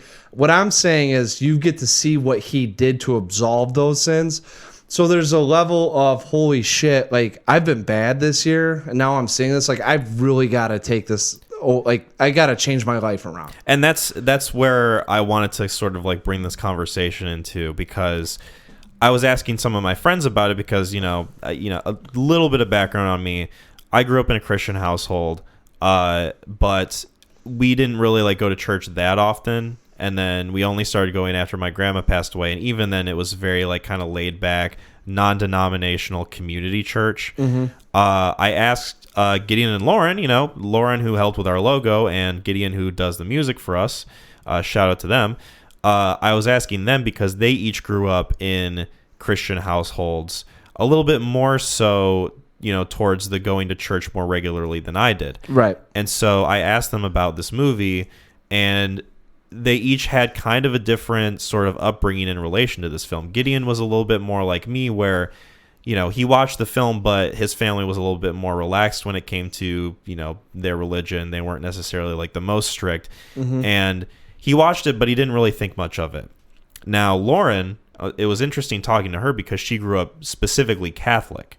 And, Mel Gibson being Catholic is portraying this through a Catholic lens, it's safe to assume, since he wrote the screenplay and directed the film. I was very curious about what his denomination was. Right. And so that's kind of where the angle of the movie's coming from. And so I asked her about it, and she said she's seen the movie probably 2 or 3 times. The first time she saw it, she told me she was 10. And I'm thinking to myself, boy, howdy, a 10-year-old watching this movie. That is rough, buddy. Yeah. But she said the first time she watched it, it very much instilled this feeling of, wow, I can't believe this is what Jesus went through for me. I feel such a sick, because I guess according to her, there's like an emphasis on shame within the Catholic Church, and you're supposed to feel a sense of shame when you think about all the horrible things that Jesus had to go through for you specifically. Like he had to do this because of you and your sins. Right. And she told me the second time she watched it, because each time she watched it was for like a specific church thing. Right. It was never of like her own accord or anything. Well, that could, yeah. The second time she watched it, I believe she told me she was like 15 or 16. And the second time was a lot more of the mindset and the lens of like, even though I'm watching this in a church setting, this is a weird thing that they're showing me. Still someone who's in my adolescent years maybe shouldn't be watching like a movie that is like this viscerally torturous, like this gruesomely violent, even if it is within the lens of it being a more religiously made Catholic movie. Yeah. And that is an interesting point, and I'm glad she brought it up because I had the same thought of like, this movie, I know that people have seen this when they were young. I know they've seen it when they were children, an R-rated Christian movie. And so my line of thinking is, I don't know if this is something that, should be what it was made for. I don't think that this is something that should be shown to children, no matter what the religious setting or like the whole like, thing is. Rated R for a reason. It's rated R for a reason, and I don't think you necessarily need to show Jesus' skin getting ripped off to children. You keep it's saying kind of weird to me. So I'm going to stray away from that because I'm not. Yeah, I think any rated R film you shouldn't show to a kid. Right. Whether or not the content's there because it falls on some sort of belief that you have, whatever it may be. I agree with but you. I don't think that this thing was marketed towards kids either. Not towards kids, but like Christians who then showed it to children. Right. And this is more so me addressing like not the filmmakers, but like the people who are in those institutions who would more so like show it to children. Yeah, and I definitely feel like there might be some sort of I don't want to stray on how I felt of it. Right. Because I called it a different thing, and I think this is more geared towards adults who find themselves very heavily inundated in the Bible and some of the preachings. Like if you're watching this movie, you already know where your camp is, dude. This thing got thrown out, and I'm talking to Jasmine. I'm like, I'm kind of like, all right, this is good, and I'm getting a sense of what's going on. But I could have used more just as a general audience member about some of the background. Like this is. The audience that this thing's marketed for is for probably 17 to 80-year-olds that go to big demographic, yeah. Well, but I'm saying like that go to church religiously and that are well versed in everything that's going on with the Bible and have a very internal doctrine with their deity or their Lord and Savior. And you have the other aspect of like it just feels like this is a very niche marketed movie that got populated, was like super successful too. Yeah, well, super successful probably because a lot of those demographics or those groups went and saw it 4 or 5 times. Like I definitely feel like this is played up to a certain market, and like it felt to me as if this was the biggest money grab with like if Mel Gibson intended this to be done the right way, this thing would have been shown for free or straight to DVD. This was definitely like put in place because they felt like they could get a cash cow going and prey on like a certain demographic, seeing this movie multiple times and prey on a demographic. Yeah. However, whatever vowel you want to use. And it felt like it hit that market. Like I'm watching, I was like, I could see these people being affected heavily by it. Like 100%. Especially if you're with it. But like the other general audience or maybe people getting into religion that are very new to it, this is one that you're kind of watching where I could see people being swayed out of it. And that's sort of like the ultimate point at the end of the day is, it's popular amongst those demographics, like you said, because they already know what they're getting into and they already know the type of thing that they want to see.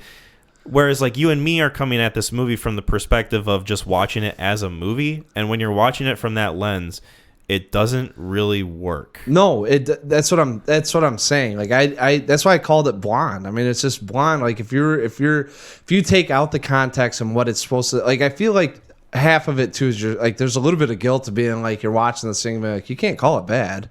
It's like that's not right. Yeah, like if you call it bad, then you hate Christians. Yeah, like and that's what I'm sitting there. I was like, and it's not a bad film, but like in terms of like the narrative of what's going on. Not enough context. There's not enough story being developed. We're literally just watching him die and get crucified. And they focus on that and linger on that for so long. At some point, it becomes old. But it's not old to those who have lived that literature and believe it daily. Well, it is a tale as old as time. That's why I said, 17 to 80-year-olds. Like, you get a chance. I'm trying to think about like if you were watching a movie that was based on perhaps like a writer and like you really like, man, that is like the closest that you could get to being a writer and feeling those emotions. You might really like it. I could go in and watch it and be like, there's very few movies like that. Right. Just like this one. And I could go and watch that and be like, man, I don't know what the fuck that was. Like, that didn't speak to me at all. I don't have that issue or I don't have those problems. Right. I don't get writer. And this movie isn't for you or for me. It's for people who, like you said, are already in that world and know what they want. I guess that's my point of like when I say I don't think it's comfort that people find. I think it's just a visualization of what he had to go through. Confirmation more so. I mean, not a little bit confirmation. Yeah, I mean, it's more of like just I need to. If I wanted every Christmas, you could throw this on if you wanted to be reminded. Like it's done enough if you're into that, like into that world. Like I could see people on the other edge of their seats feeling like, oh God, no, oh my God, they're laughing at him. Like they don't know, they don't get it, they don't understand, and like getting mad at the Romans. Whereas for me, I'm watching this, I was like, all right, he's getting the shit beat out of him, and these people are just laughing. Like, is this really how it went? Like, I feel like. Right. Give me the 12 guys that are surrounding him and just like every once in a while give him a whip because that cross is like fucking 150 pounds. And they made him drag it by himself. And it doesn't really help too that a lot of this movie is, it's straight up ripped from the Bible. There's passages that are used as lines of dialogue that Jim Caviezel says in Aramaic.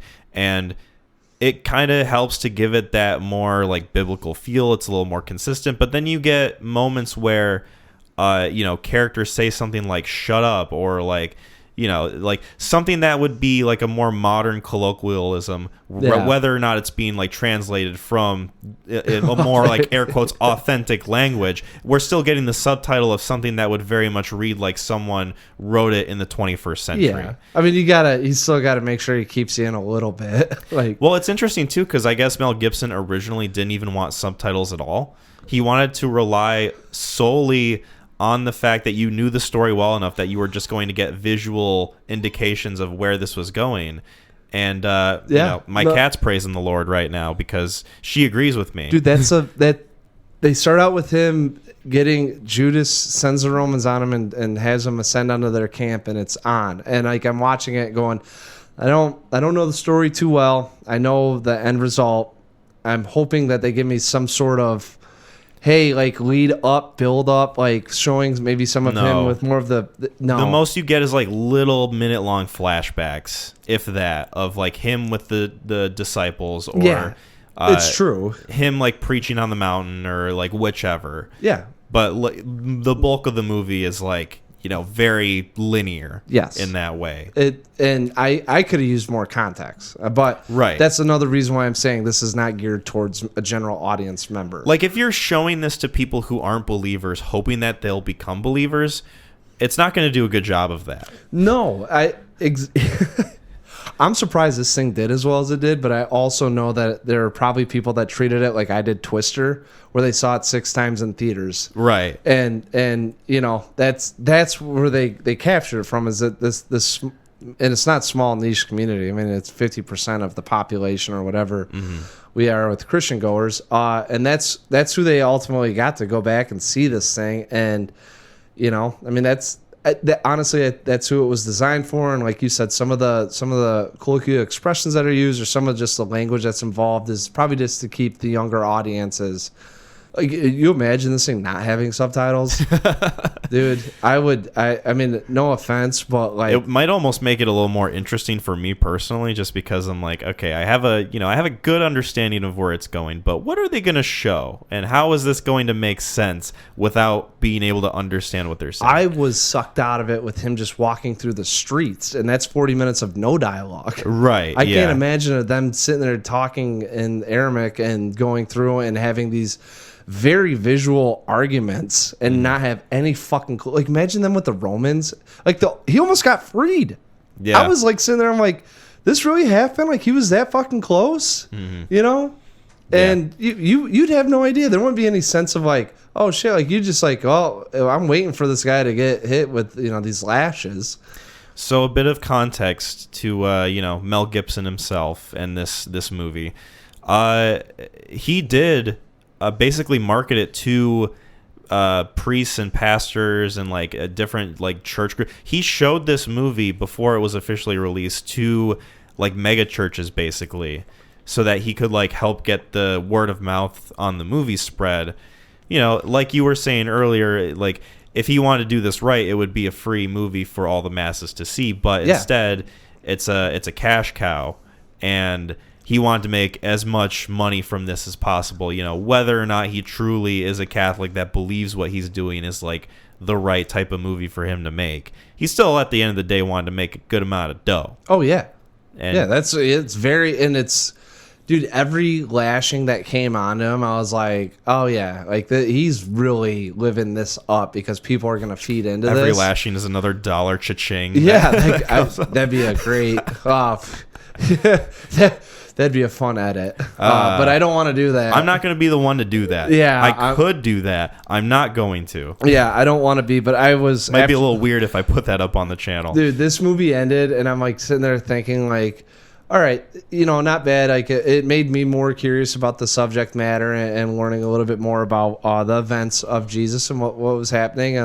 But then I was also thinking, like, okay, why did he have to market it? Why did we have to go through this? Why are we trying to get award nominations? Why did the studio house go through and say, hey, we're going to give you, let's not forget, this thing is designed to make money. Mm-hmm. And that's why sometimes it feels gross to me that you go through and you do these things and it's to get $1 as opposed to, not to say like free education, but like if it's really designed to, kind of maybe not necessarily liberate, but give you that visceral sense of what he had to go through, and it definitely does. Mm-hmm. But like, why not make it cheaper? Why not have it limited release, and then you get it and distribute it? Like, you can sit here and say all you want that you're doing it for a good cause, but at the end of the day, like, you went through and marketed the hell out of this thing. Yeah, like, you went through and tried to get Oscar nominations. Like, this is definitely designed for something, and people might you could come at me and say, yeah, but it's still sending the message that we wanted it to send, and it should be received that way. I'd say, all right. I mean, that's fair, but I definitely feel like there's a different medium that this could have went through, and you could have still got the same thing out of it. And also maybe just make it more of a movie than maybe more of us would enjoy it. I really did think it was going to be a movie. I'll tell you that much. Yeah. Like, I'm not lying, dude. There's the one guy. They start doing this. Oh my god! In the slow motion scenes, I looked at Jasmine. I go, "There's so many fucking slow motion scenes." The like low frame rate slow mo that they do. That was very prevalent in that time period. I told her that's my favorite thing that I always love to talk about. Yeah, I looked at. She goes, "It's more dramatic." And I go, "I know." I go, melodramatic. Huh? Melodramatic. Oh, just there's so many of them. I'm like, well timed ones are good. This thing had it like in every other scene. Yeah. So there's like some weird horror elements in this movie too, specifically with Judas when that scene happens when or Jesus, I guess. What happened? I was gonna say Lucifer. Oh yeah, Lucifer too at the beginning with the snake and everything. He's he or she, I don't know. I think it's played by a woman. I think so too. At first I thought it was a man, and then when they did it in modern day when he was getting whipped, they make him very androgynous on purpose. Yeah. Yes. This movie's non-binary ? What I'm thinking of is the scene with Judas with the kids, where they're like, they're calling him cursed or whatever, like, oh, he's cursed. Yeah. And then it like keeps cutting back and forth between them in like these quick cuts, and they all have like these grotesque faces, and like one of them's biting his arm, and he's got like his eye like really fucked up, and he's got like fucked up teeth, and the other one looks like a weird little old man. This is some freaky ass shit. Like, that just kind of came and went out of nowhere. Like this weird like jump scare part of it. I don't know if it was representing demons. Yeah, Judas, and that's what he was going for. But yeah, I don't know, man. It kept me. I was like, oh, I wonder what's happening here. And then he hangs himself, and I looked at Jazz. I was like, did he really hang himself out there? And she's like, I don't really remember. I'm like, Judas did hang himself. Did he? Yeah. Okay. So there you go. I mean, and that's like, yeah. I'm not sure about like the kids and the the demon stuff happening there. Probably not. I'm gonna guess that was a creative liberty. Yeah. But I guess more power to him. Maybe Mel Gibson could have taken more of those throughout this movie. Exciting things happening in the film. I don't disagree with you. I don't love it. I just don't hate it. It's one of those things where I'm like, oh, it's interesting. That's weird. You got to play it out, right? You got to have something in there where Judas has got to get his way of why I'm sure that there's something in the Bible that said that he was spoken to by the snake or something, and then Gibson made it the kids. I don't know. Yeah. There's also something. I think it's weird that he had kids doing it, not like people. I think kids makes it more uncanny. So it's probably, it works that they're kids. More disturbing. Well, also kids are just, they're prone to be a little more brazen with that sort of thing, because it's harder to justify like adults like acting immature that way, calling him a curse or whatever. Right. Whereas like, little shit ass kids come up. It's a little believable that they're shit ass kids. Yeah. Especially back then. I don't know. Oh my gosh. Lack of discipline. Well, I can't remember. Why were they were calling him? Isn't it weird? He gives Jesus up and then he comes back. He's not feeling great. And then these kids come up and start screaming he's cursed. So it's almost like the kids are on the good end. Well, but they are on the bad end. They try to help him, and then they say like, "Oh, look how fucked up his lips are," and then he's like, "Get away from me!" He like starts smacking at him, and then they say he's cursed. I know but I'm saying like, so Judas did a bad thing, right? Yeah. So when you think about the kids, I'm just thinking about this now because this whole movie, it's sometimes like. The fact that they're like kind of torturing him is like justified in a way because he gave Jesus up. Yeah, that's what I'm saying. But at the same end, they're not. Well, like, it's one of those things where like I don't think the devil discriminates when it comes to who he wants to torment. Right. Because free for all fuckery is, I think, the mantra of Satan, at least portrayed in this movie. Great mantra. Yeah. Yeah. He's a rock star in this movie, man. Yeah. Another thing I wanted to bring up too, and this is kind of a smaller thing, did it distract the shit out of you like it did me, the way his eyes were in this film? Like the color of his eyes? You mean how brown they were? They were like almost yellow at certain points. Like it felt like to me they just couldn't quite get it right, and it looked like he was Anakin Skywalker turning over to the dark side. Like it kind of made Jesus look a little scary to me. When his eyes were like that bright brown. I'm guessing they had to do it so like when you're looking at a face, you want to see the eyes, and I think they had to have it that way so you're not, when they did the close-ups on him, you're not examining the pain that he's going through. You're examining him as a person, and every time you looked into his eyes, he really, he does a good job of looking tired but never like distraught from what he's doing. Mm-hmm. Like he felt like every time they did a close-up on him, I was like, he's on a mission. And that's why, like, when he goes, why have you forsaken me? I asked Jasmine, I was like, he did all that just to get to that point to ask God why God's doing that? Like, why now?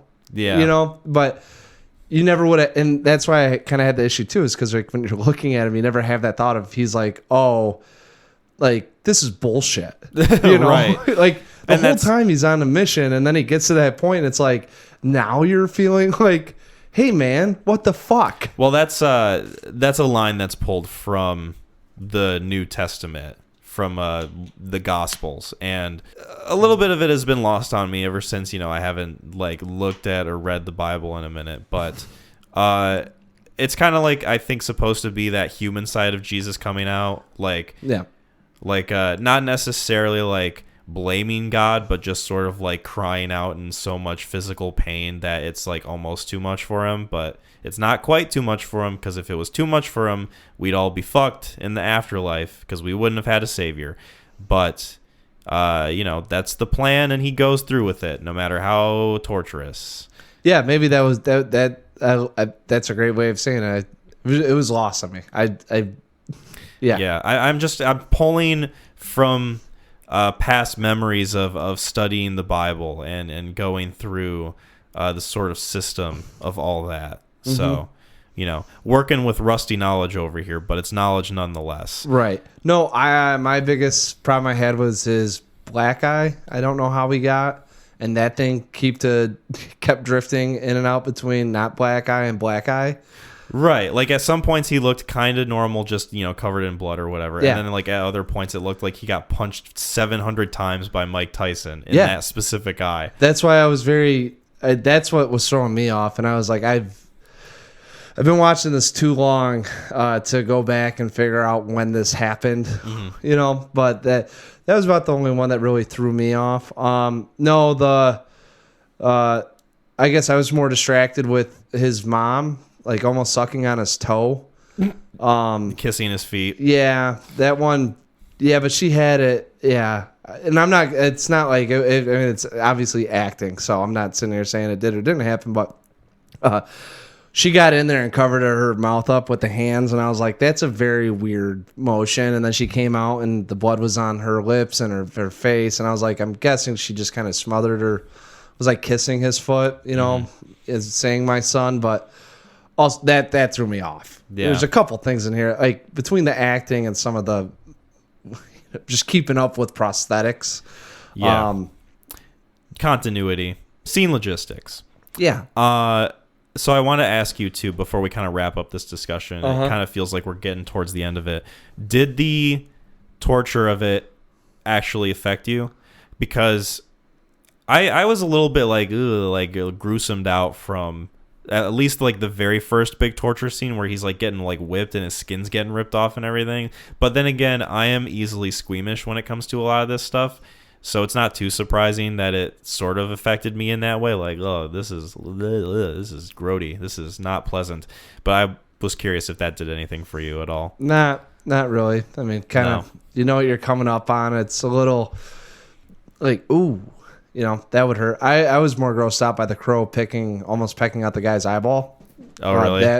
Yeah, it was kind of funny. I didn't really ever get squeamish in this thing. I was just kind of sitting there. I was like, all right, we're going to see a lot of this happening, I guess. I didn't know where the film was going, honestly, because they had one flashback at one point, and the Roman guy's like, hey, just tell me that you want to be free, and I'll let you go. And I'm sitting there, I'm like, I don't know enough about like what's happening, So as soon as it was like, you're going to get punished, I was like, all right, it's on. So I was ready for it. Yeah, I like anything. I mean, you just see too much of it. I mean, how much can you sit there? You have to really be invested and within the belief of what you're seeing for it to impact you emotionally. Now, it's not to say that I didn't have empathy for what was happening. Definitely like, shit situation, man. I feel bad for you. This is awful. Right. But between the acting with how cartoony these people are laughing at him, I'm like, I don't know if that's what it was like. Right. And I'm the same way. I was pretty like disconnected emotionally from what was taking place. It's just that physically seeing somebody get their skin ripped off like that after a while, I was like, okay, that's okay. I get it. No, right? I understand. Because to me, it's almost like you get desensitized. Like, you watch enough people get lashing. Like, the first 5, it's like, oh, man. And all of a sudden, it's just like, all right, now we're really just lingering here. Like, it's already kind of taken the effect. Like, the next one, I was just wondering how much he could endure before he would, like, pass out. Because I was thinking, like, with pain. Like, I think with me, it's more so, like, I'm just putting myself in the situation of, like, if this were me, like, that 22nd, that 23rd, that 24th lash, it would be even worse than the one before. So I'm just thinking about it that way, maybe. I don't... See, that's the other thing, too, is like when you start like thinking about it like that, like, I don't know. Because you're going to have so much adrenaline and your body's going to be going into shock with that much pain. That's surprising they didn't pass out from the shock of it. That's why, like, after the 5th one, it's like, all right, like, I don't know how much this hurts. I honestly don't. And I don't know if, like, you had a health bar. At what point do you just lose feeling? Yeah, like, if you had a health bar at 100, if you're telling me every time, like, you get whipped, 1 point goes down, I would be like, that's... Yeah, because you're feeling the one before that, too. It's just 1 point. But, like, if you get to 10 of these things and your health bar is at 20%, like, I think at some point your body's just, like, taking over and putting you into a sense of, like, hey, we're just going to protect you now. You should be falling asleep here in a little bit. We're going to have so much adrenaline and whatever helps neutralize some of that pain. I don't think it's serotonin. But, like, protecting you, like, like what happened to the player that broke his leg and the bones popping out of his skin. Like at some point, your body pumps in enough of your neurochemicals to say, hey, like, you're just, unless it moves, you're just not going to feel it because we've sent everything we've got to this one point, and that's how I felt like watching the lashing and watching him carry that. I was wondering how heavy the cross was because it looked like he was doing it by himself, and then they had to have 3 guys do it, and I was like, man, after that, like, he's got a lot of strength, so maybe he did feel all of it. But at these points when you're going through and questioning all this stuff, you kind of lose sight of what he's actually going through. Yeah, I was more so thinking about, like, the physical pain of what was happening than I was, like, the implication of it. Like, what this is supposed to mean for, people watching the film. Yeah, and I honestly think that you get more out of it. If you're really into that, like with the belief, I feel like very religious people with every lashing felt it, and every step that he took or fell down or got spit on, they like internalized it, and I think that's the difference between some of the markets or the demographics that you're going with. It's like me, a general audience viewer that is watching a film, you're going to lose a little bit of that sense because at some point I'm just going to get taken out because we've just done this for so long. Right. Was there anything else you wanted to talk about this? I mean, there's a lot of technical aspects we didn't really go into. It's shot very straightforward. The music's kind of whatever.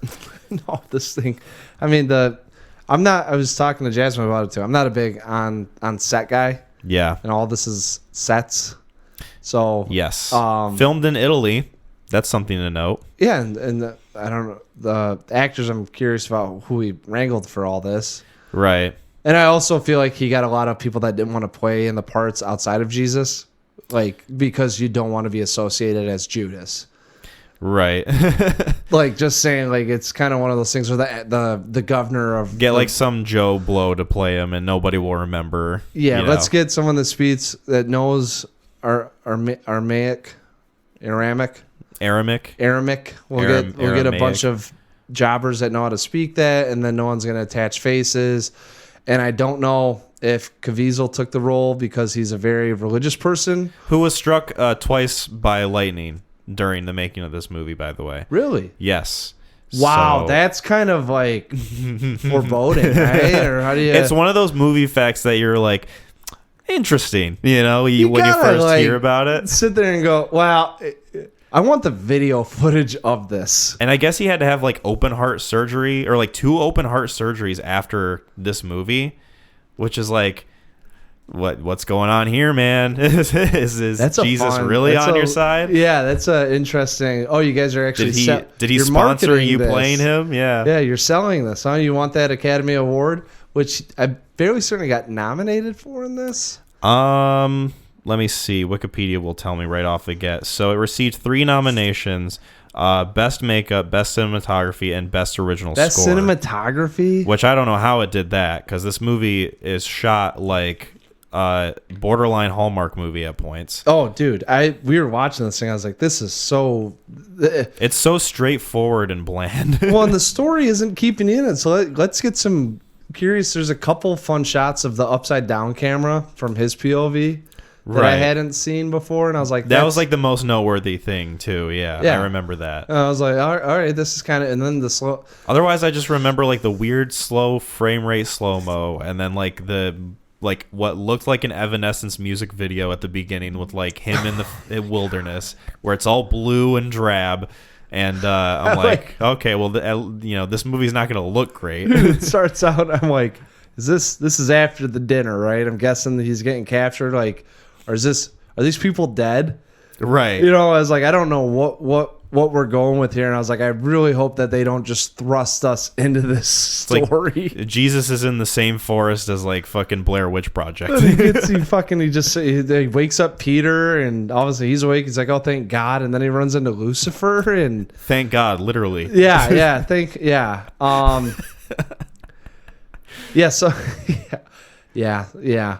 But there are some good pieces of wisdom in here, or some of the passages that come along with what he said. And one of the ones that I did like was you'll have friends, you'll have enemies, you'll love your friends, you'll hate your enemies, but what is love if you only love your friends? Where's the reward in just loving that, because you know what what you're getting? Yeah. And so it's more important to love your enemies. And it was one of the ones that not a lot from this movie gets taken away in terms of like, oh man, how could I apply that to forgiveness is a big, not only Christian thing, but like within this movie too. Well, and yes, they talk about they don't know what they're doing. They've made a mistake. Don't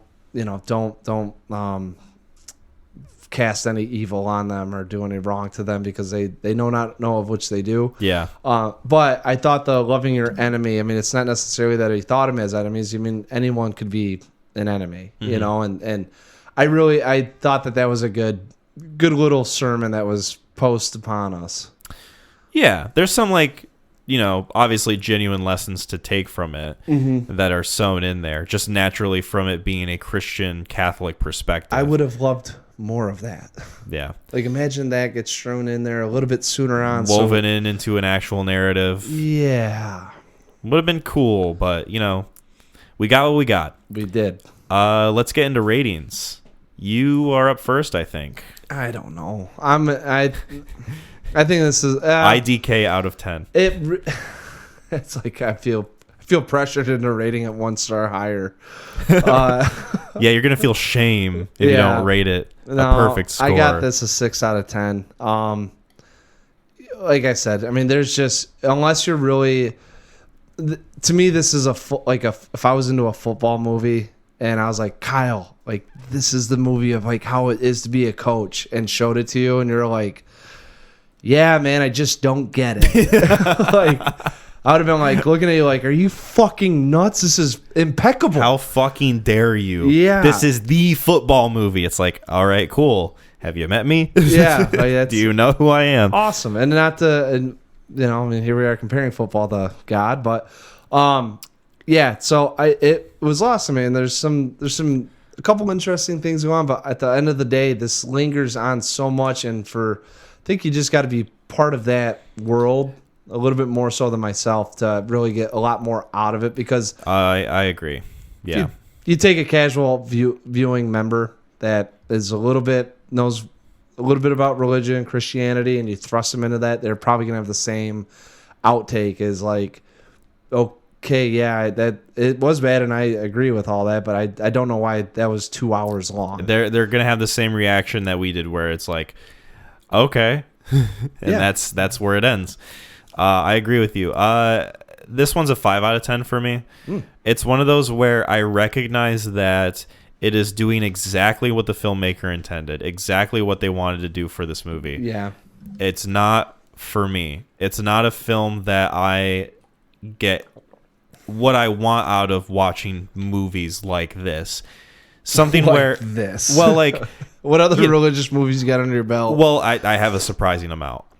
Like, just from Kyle stared at me very solemnly and seriously. I'm not joking. Yeah. I have a surprising amount of really shitty not horror movies, Whoa. religious movies. Might as well be horror movies because of how horrible they are. Ayo. No, this is like, just a couple steps above something that's like, God's Not Dead. Yes. Or like that is just like a complete pile of shit. This is like, it's got some merit to it. It's got something going for it. But at the end of the day, it's still more concerned with preaching to you and showing you like, oh, this is how you should feel when watching this movie, than showing you an actual narrative experience. So that's where my score 5 out of 10 lies. It's just right down the middle.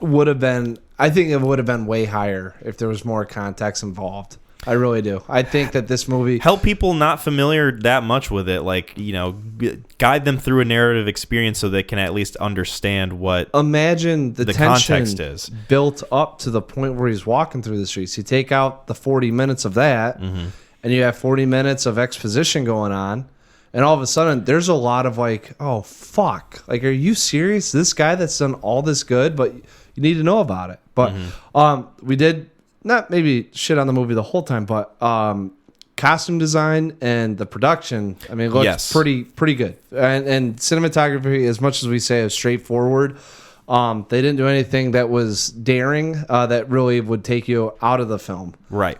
They do a good job of staying, it was consistent. Yes, and staying on the character and really feel like you're walking through the streets with them, which is probably what the goal was. But 100%, yeah. Yeah. I agree with you on the costumes and the production design. Yeah. Yeah, very immersive, I guess you could say. Yeah, they look good. I mean, the sets were okay. I don't know. The weird thing, did you notice Judas when sniffing his robe and sniffing the brick? I don't remember that scene all that well. Go through and check it out, because I feel like they were like, Dusty from Twister. If you're like, hey, you only get 6 lines of dialogue, do what you can. Mm-hmm. And then, Dirty Philip Seymour Hoffman knocks it out of the park. We're like, we got to add more. Like, I feel like that's what that guy was going for. And it's a very weird image watching him do that. Yeah. It looked like he was doing like a reel of coke off a brick and then off his sleeve. and I don't know if he was trying to cry or I honestly have no idea. They were talking through him about why Jesus had to get prosecuted and Judas was going back on it and started doing that weird thing. And that's probably the number one thing that I'll remember about this film. Yeah, that's weird because that's like the number one thing I don't remember about the movie at all. You ever get a chance, just do the 5, just type in on YouTube like Judas sniffing his robe and you'll see it. And it's very bizarre. Interesting. That'll be an interesting search result in my history there. So speaking of history, this show has a history of posing a question for the audience. Oh. And, we got some answers for our question for you guys. And the question this week is, what is an opinion from one or both of the hosts you disagree with? Either a movie that we enjoy that you maybe necessarily didn't like, or a movie that we kind of dunked on, but you feel the need to defend. And we got 3 answers, from different people. Okay. And we can go over those right now. Yeah. The first one comes from Gideon, our music guy. And he says, musicals ain't bad. And that's all he said. And this is probably stemming from the fact that I have mentioned multiple times that musicals are my least favorite genre of movie. But I don't think all musicals are bad. I'm not going to generalize. I'm not going to stereotype a whole genre of movie. Kind of feels like you are. Well, let me name off some musicals that I do enjoy. Whoa. Tick Tick Boom, The Lion King. It's not a musical. Is that? It's a musical. It's technically a musical. It's got By some who? songs in it. By Wikipedia, I think, if you search it up. Ashton's going to love hearing that. What other musicals do I like? I like Grease well enough. Grease is fun. Grease Lightning. Oh, Grease Lightning. I like, yeah. And is there any others maybe I'm not thinking of, Mac? Maybe you can help a brother. What's your opinion on musicals? Bad or good? Neutral? No dog in the fight? What's going on behind those I used to be bad. Glasses? I used to be bad because I think, and this isn't, and I will say for you, musicals are nails on a chalkboard because you actually appreciate the story and the production behind it and the characters that go involved with the growth of the characters through dialogue and through motives, right? I try to. I feel like they generally strip that away through song and dance. That is usually my reasoning for why I don't gravitate towards musicals. Right. And I will say musicals on a production level are usually phenomenal. Mm-hmm. There's another one, and I don't know if La La Land would constitute as a musical. I haven't seen that one yet. Yeah, Damien Chazelle. Anyways, Damien Chazelle. Yeah. And that's why I used to be that way. I used to think it was an easy genre to pick on. So no, I don't have a dog in the fight because I've come to respect and understand that what they're gearing towards or trying to accomplish is different than a straight narrative. Mm-hmm. But at the end of the day, I probably would be the last if you were to give me like, hey, here's 5 genres to pick from. Musical's probably the last one that I'm gonna be like, well, let's dip into this basket. They don't fascinate me and they don't drive my attention long enough. You know what's weird? And this is a trend that I've noticed is there are more like air quotes musicals coming out that aren't being marketed as musicals. So like there's a new Mean Girls movie coming out that is supposedly a musical. The trailer played for one of the movies I saw in theaters. I don't remember which film, but the trailer made it look like it was just going to be a straightforward remake of the movie Mean Girls. Like it had no like songs or like no element of it being a musical whatsoever, except for like a little tiny note design in the logo of the title Mean Girls. And that's it. That's all you get. And so there's like a weird thing where like movies are being marketed now, but they're hiding the fact that they're musicals. It's association. Is that what is going on there? Like, oh, if we know this is a musical, we're not going to get people in it to see it in theaters? I think musicals have to... Ultimately, at the end of the day, to me, it comes down to these production companies wanting to get their cash cows. You market it as a musical, comes out as you only hit a certain demographic, certain market. You come out and try to pose it as a straight line narrative with musical elements, more people may be willing to see it. There's a larger probably market within our age group that would watch a Mean Girls movie as opposed to a Mean Girls musical movie. But I also know that if I'm just being the general audience member and musical's going to be the fifth bucket that I dip from, if I go to a theater one day with $20 in my pocket and I get to pick any movie, if I know Mean Girls is a musical, probably not going to see that one. Right. Not sure about it because there's no association with it being a musical. Same with The Color Purple, the new Steven Spielberg movie coming out. Well, I haven't seen the original, and I also that story doesn't speak to me, so I don't. That's why I probably just don't have any interest, musical or not. Yeah. There's also just more musicals being made now for like properties that weren't necessarily before. Like the Joker movie we mentioned is going to be a musical. Jack Black came out with a comment saying that he wants the next Mario sequel to be a musical, which is, they can why. I think. Not a fan of that trend, but they can be fantastical or whimsical. I mean, they and like I said, the production that usually goes into them and the choreography that goes into it, or even if it's animated, they can make it really fun. Yeah, they can make it fun, and when there's like effort behind it is when I respect it the most. Yes. Like, Lion King is a air quotes musical, whether you want to classify it that or not. There are song and choreographed moments in it that are animated really excitingly. Yes. Like they draw your attention to the screen. A movie like Dear Evan Hansen, which is a live action musical, is fucking lame because there's no like real choreography to it. The songs aren't memorable at all, and it's just a lame piece of shit movie on its own anyway. Yeah. And that's why I think some of it, if you can distinguish between, hey, we're trying to pluck the 20 million that we can for this movie versus like we want to make something that we're actually inspired by. Like I think La La Land, like Chazelle is definitely inspired and had a good story in line for it and knew what he wanted to do with it. So I think that's why you probably get a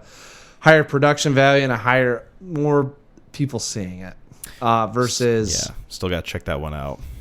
Yeah. Versus didn't mean to cut you off. No, I'm just Dear Evan Hansen. Like there's, and that's what I'm saying. And I think that there's a very, I don't want to say niche kind of sounds bad, but there's a smaller market of people that are probably going to walk into theaters and, because at the end of the day, people want to see action entertainment. If it's on the big screen, you want to be wowed. Yeah. And, I don't know if the musical stuff wows people. I will say I've been watching Dancing with the Stars with Jasmine. Oh, that's pretty epic.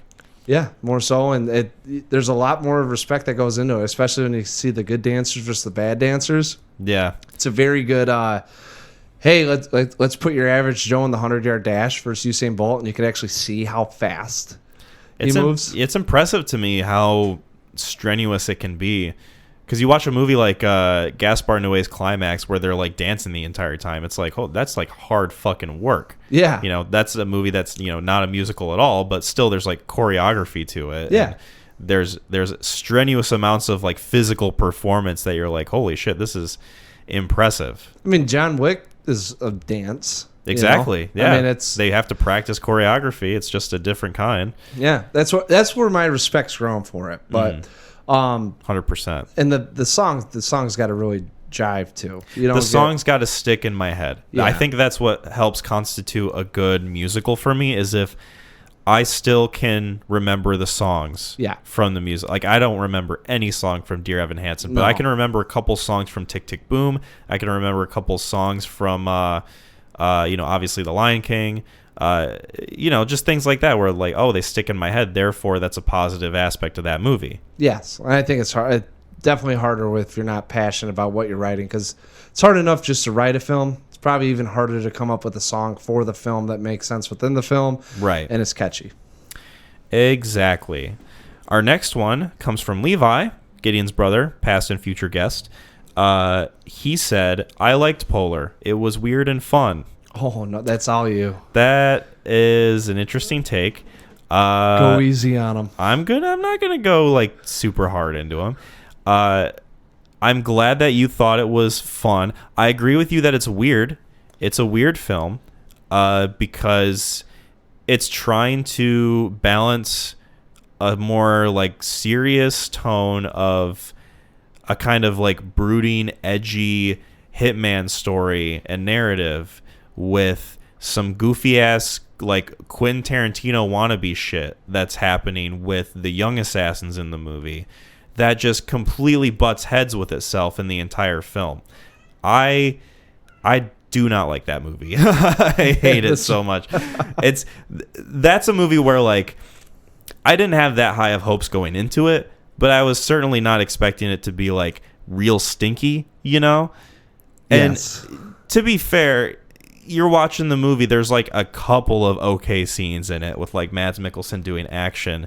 You know, Piper's so desperately wanting me to not talk about this movie because she feels the same way I do.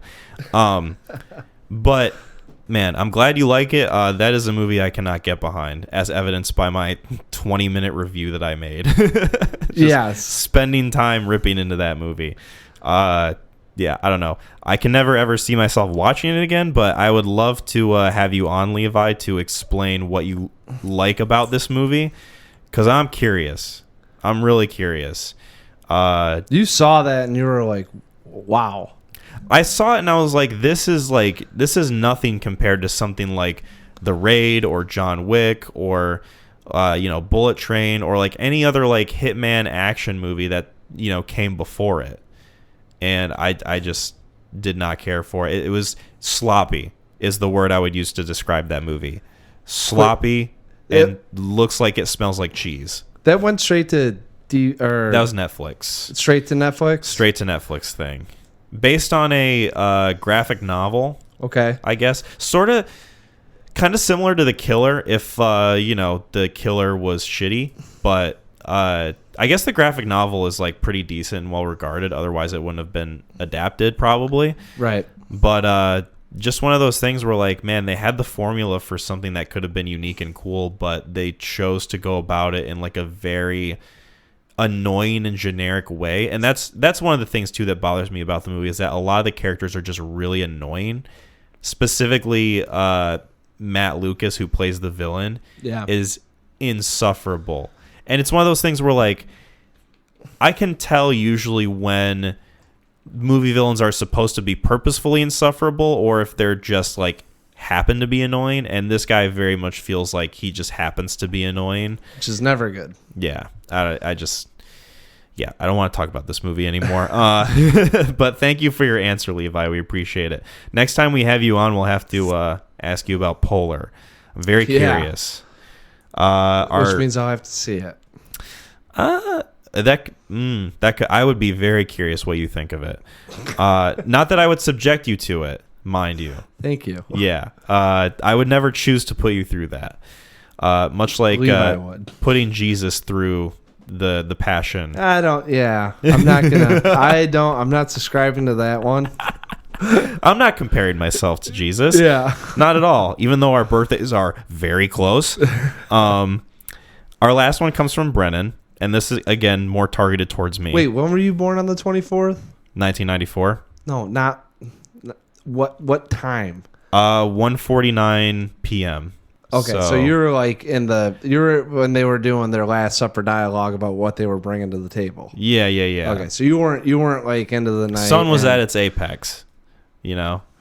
I don't know when they ate in that film, but it said last 12 hours, so we're at 0000 on the 25th. Mm-hmm. Or when did he die? I don't know when he died on Christmas. Well, he didn't die. He died on Easter.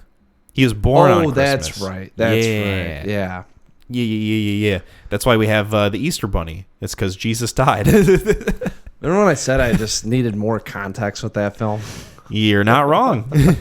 I agree with you 100%. Yeah.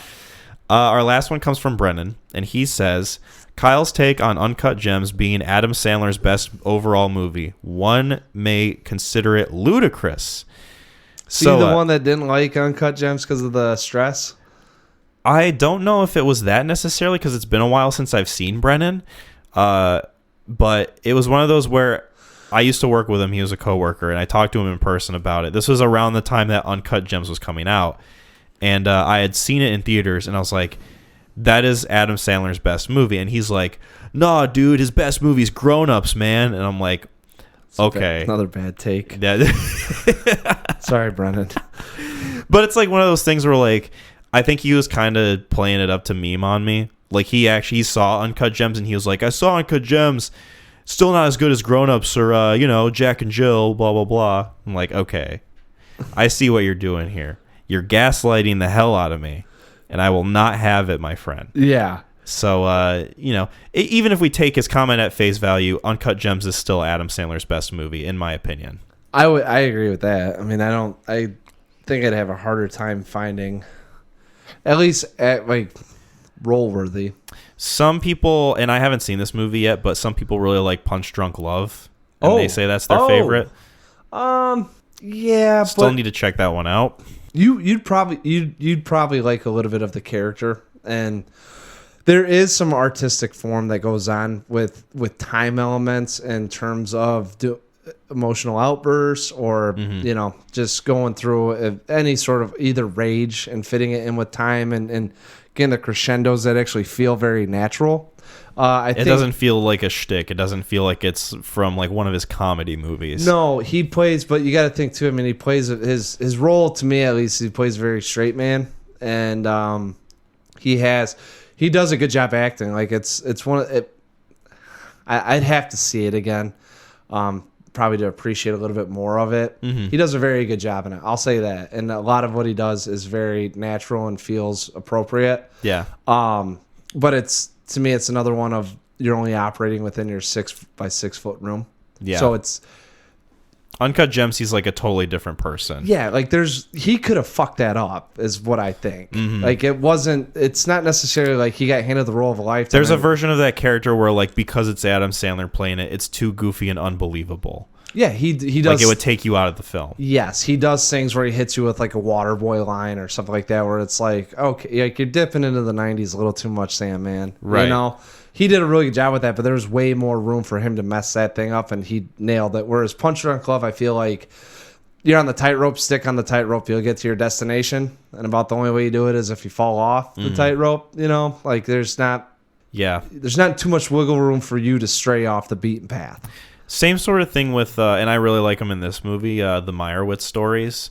Yeah, where he's playing like kind of what you were describing from Punch Drunk Love, where it's like not too unbelievably out of his wheelhouse, kind of like in a safer sort of boxed in area, but he still does it really well. Yes. And it's different enough from like the stupid schlock that he usually does that it stands out enough. But he plays more of the straight man in that versus like his whole family, doesn't he?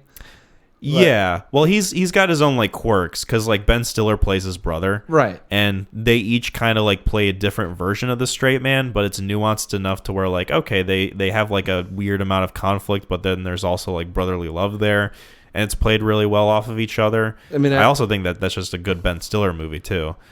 I watched that one once. Yeah, like right when it came out to Netflix, I threw it on there, so I don't remember too much of it. I remember he didn't. I like Sandler that reins it in a lot more than I do when he gets a little too goofy. When he's like, "Oh, dude, I'm Adam Sandler." 8 Crazy Nights, man. Like I had that on and I was like, this movie is dragging. Oh, yeah. He's real animated in that film, and it's like 85 minutes. I was like, this is like peak Sandler. Isn't that movie a musical too? Isn't there like song moments in it? There are. There's probably about, from what I remember, there's a handful. I mean, I don't know what constitutes at that point. He like sings in the movie. He does. I mean, I'm telling you, like, to me, I'm fairly certain it's peak Sandler, where it's like you've got all of his content that are hitting on the right notes. Yeah, for people who love that type of movie. Yeah, but it's definitely like some of Adam Sandler's stuff is like outdated. Like I think Billy Madison. Some of it. Well, I'll tell you right now, Happy Gilmore.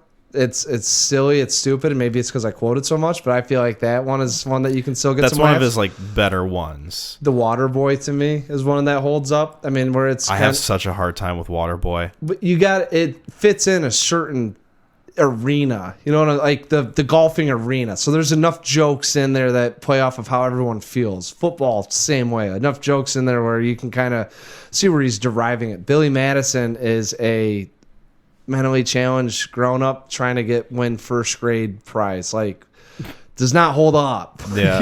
Like, and that's like some of his like earlier stuff with his musical stuff is like, oh yeah, that was really funny in the 90s. Right. It's like your dad, like, a dad coming through and being like, oh man, you really want to watch a funny movie? Watch Monty Python and the Holy Grail. Like, yeah, I'm sure back when there wasn't social media and you could just put on YouTube and get a good laugh, like that was really funny. But now humor's changed so much. That's a movie that like I struggle to get into. Monty Python? Yeah. I've seen it like a couple times and it's like, it's just not for me. I get it.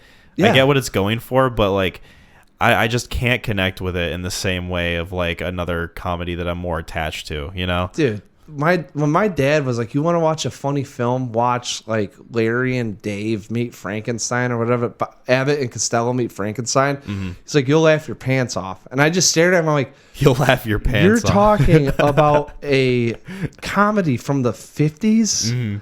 Like, God knows how much of that I will find humorous at all. Right. Like, we've seen It's a very slim chance. Yeah, like, and that's how humor develops. So, anyways, Uncut Gems, I thought it was best role. Yeah, Yes. I don't know if I've seen. I agree. Suck on that, Brennan. Yeah. No, I'm just kidding. We love you. I'm glad you still listen and interact. I haven't hit you up in a while. I'll have to reach back out, see how you're doing, you young whippersnapper. There you go. It's that time of year. I'm almost 30. Checking in on our people. So 30. that was the last of our question for the audience. Thank you very much for interacting with that. You guys are awesome. One more bit of business before we wrap up. Yes. Mac gets to make the first recommendation for 2024. Take it away. I'm so torn with what I want to do because there's a movie that I have to see, and then there's a movie coming out. What one's coming out that you're leaning towards? Maestro. Okay, we can talk about Maestro. Yeah. So you don't want to. So is that the one that I got to go with? Well, what other ones were you thinking of potentially? There's just only one other one. It's just to kick off the new year. And Okay. I haven't seen it yet, and it's probably blasphemy that I haven't seen it yet. But I also don't know how heavy we could. Taxi Driver. Yo. Like, okay. Like, we're kicking off, and I'm sitting here. You're hitting me waiting, with like, Taxi Driver. Like, Wow. I'm sitting there looking at it. The list that I have is very unique to myself, and I don't know why I have some of the films on there, so I haven't found a good one. And I saw Taxi Driver, and I'm like, oh, kick off the new year, new us. We got the pod going. Like, hey, do we lean that way? But then I saw the ad for, is it Maestro or Maestro? Maestro. Okay. Saw that one today, and I was like, oh, Bradley Cooper, this looks intriguing. Probably a little bit vanilla, but I loved him in A Star is Born, and I'm sure he's going to knock this one out of the park. So, and it's relevant. Right. It's a newer movie. So do you want to do Maestro and then your recommendation of Taxi Driver? Pair those two up? Yeah, why not? Sure. Okay. Let's do that. That way we can see something that's a little bit relevant. And if you want to hear us talk about Taxi Driver, because I know you've been Sam's giving me a lot of shit for not seeing it too. And I've just stared at it. Yeah, because you've never seen it before. That I've seen it in bits and pieces. I've seen, you know how you saw Gladiator on TNT? Yeah. I saw bits and pieces of Taxi Driver. Like, I've seen the same scene 5 times. You saw like the diluted version of I didn't watch the whole thing. Taxi Driver. I happen to tune into this thing when they're going through the political campaigning, and he's kind of like losing his screws a little bit. Right. And he's going to ask her out. I've seen that scene 3 or 4 times, and I've seen the Scorsese scene twice. Okay. That's as much as I've really seen of it, and I think I may have seen the end of it inadvertently. I don't remember. I'll know when I'm watching. It's one of those scenes that's like sometimes hard to avoid just because it's so referenced. Scorsese's thing. Well, Or like, the ending. Right. That's why I don't know. It could just be it could be 3/4 of the film. I know that it was further along in the film than what I've seen before. I just don't know at what part. Right. That might be interesting. We might be able to get a guest for that one. Speaking of guests, too. Yes. I know another guest that wants to get on to do Spider-Man. Should I guess who that guest is? You could probably guess who that guest is. Is it Sam? Sam. I figured it was probably Sam. He's hankering. Raimi Spider-Man, I'm assuming. All 3 of them. Okay. He wants to do that. He wants to do the trilogy because he's got his own thoughts, and That sounds super fucking fun, honestly. Yes. Having Sam on for that, I'm totally down 100%. Yeah, because that's a little bit different than The Godfather, but we get some unique insights. That would be awesome. Yes. So, cool. Episode 62 will be Maestro and Taxi Driver. Yeah. Cool. I was going to check out Maestro anyway, probably, so that lines up really well for me. Literally just saw it today, and I was like, this looks very intriguing. And I, like I said before, possibility of maybe someone interested in being a guest for next episode. I'm not going to confirm it right now. I'd have to talk to them.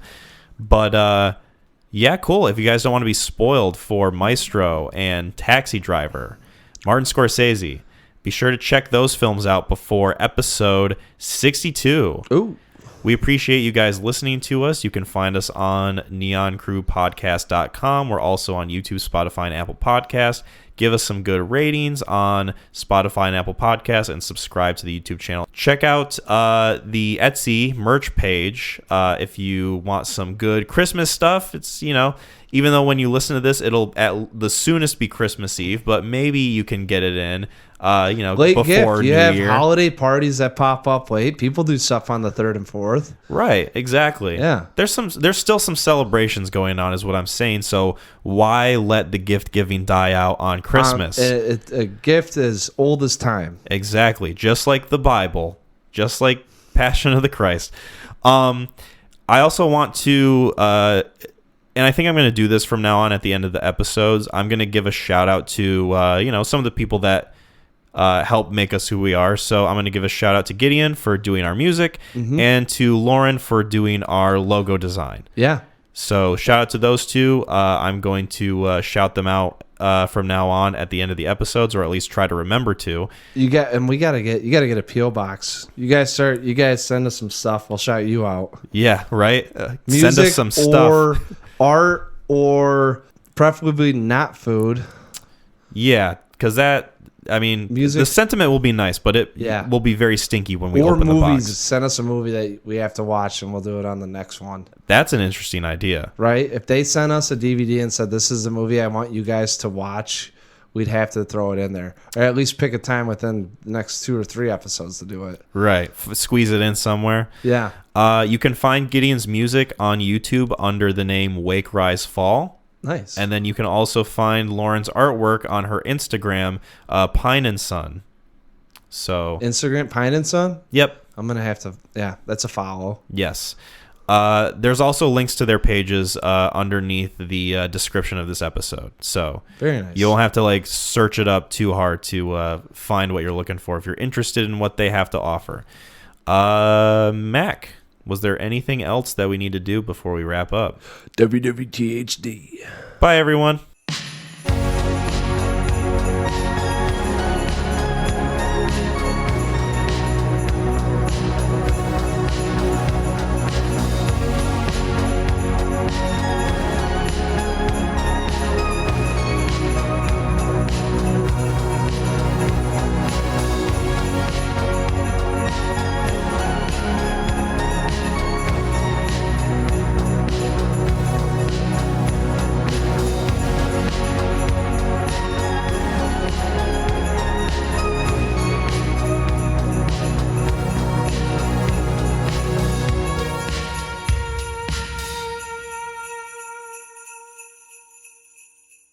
Ah!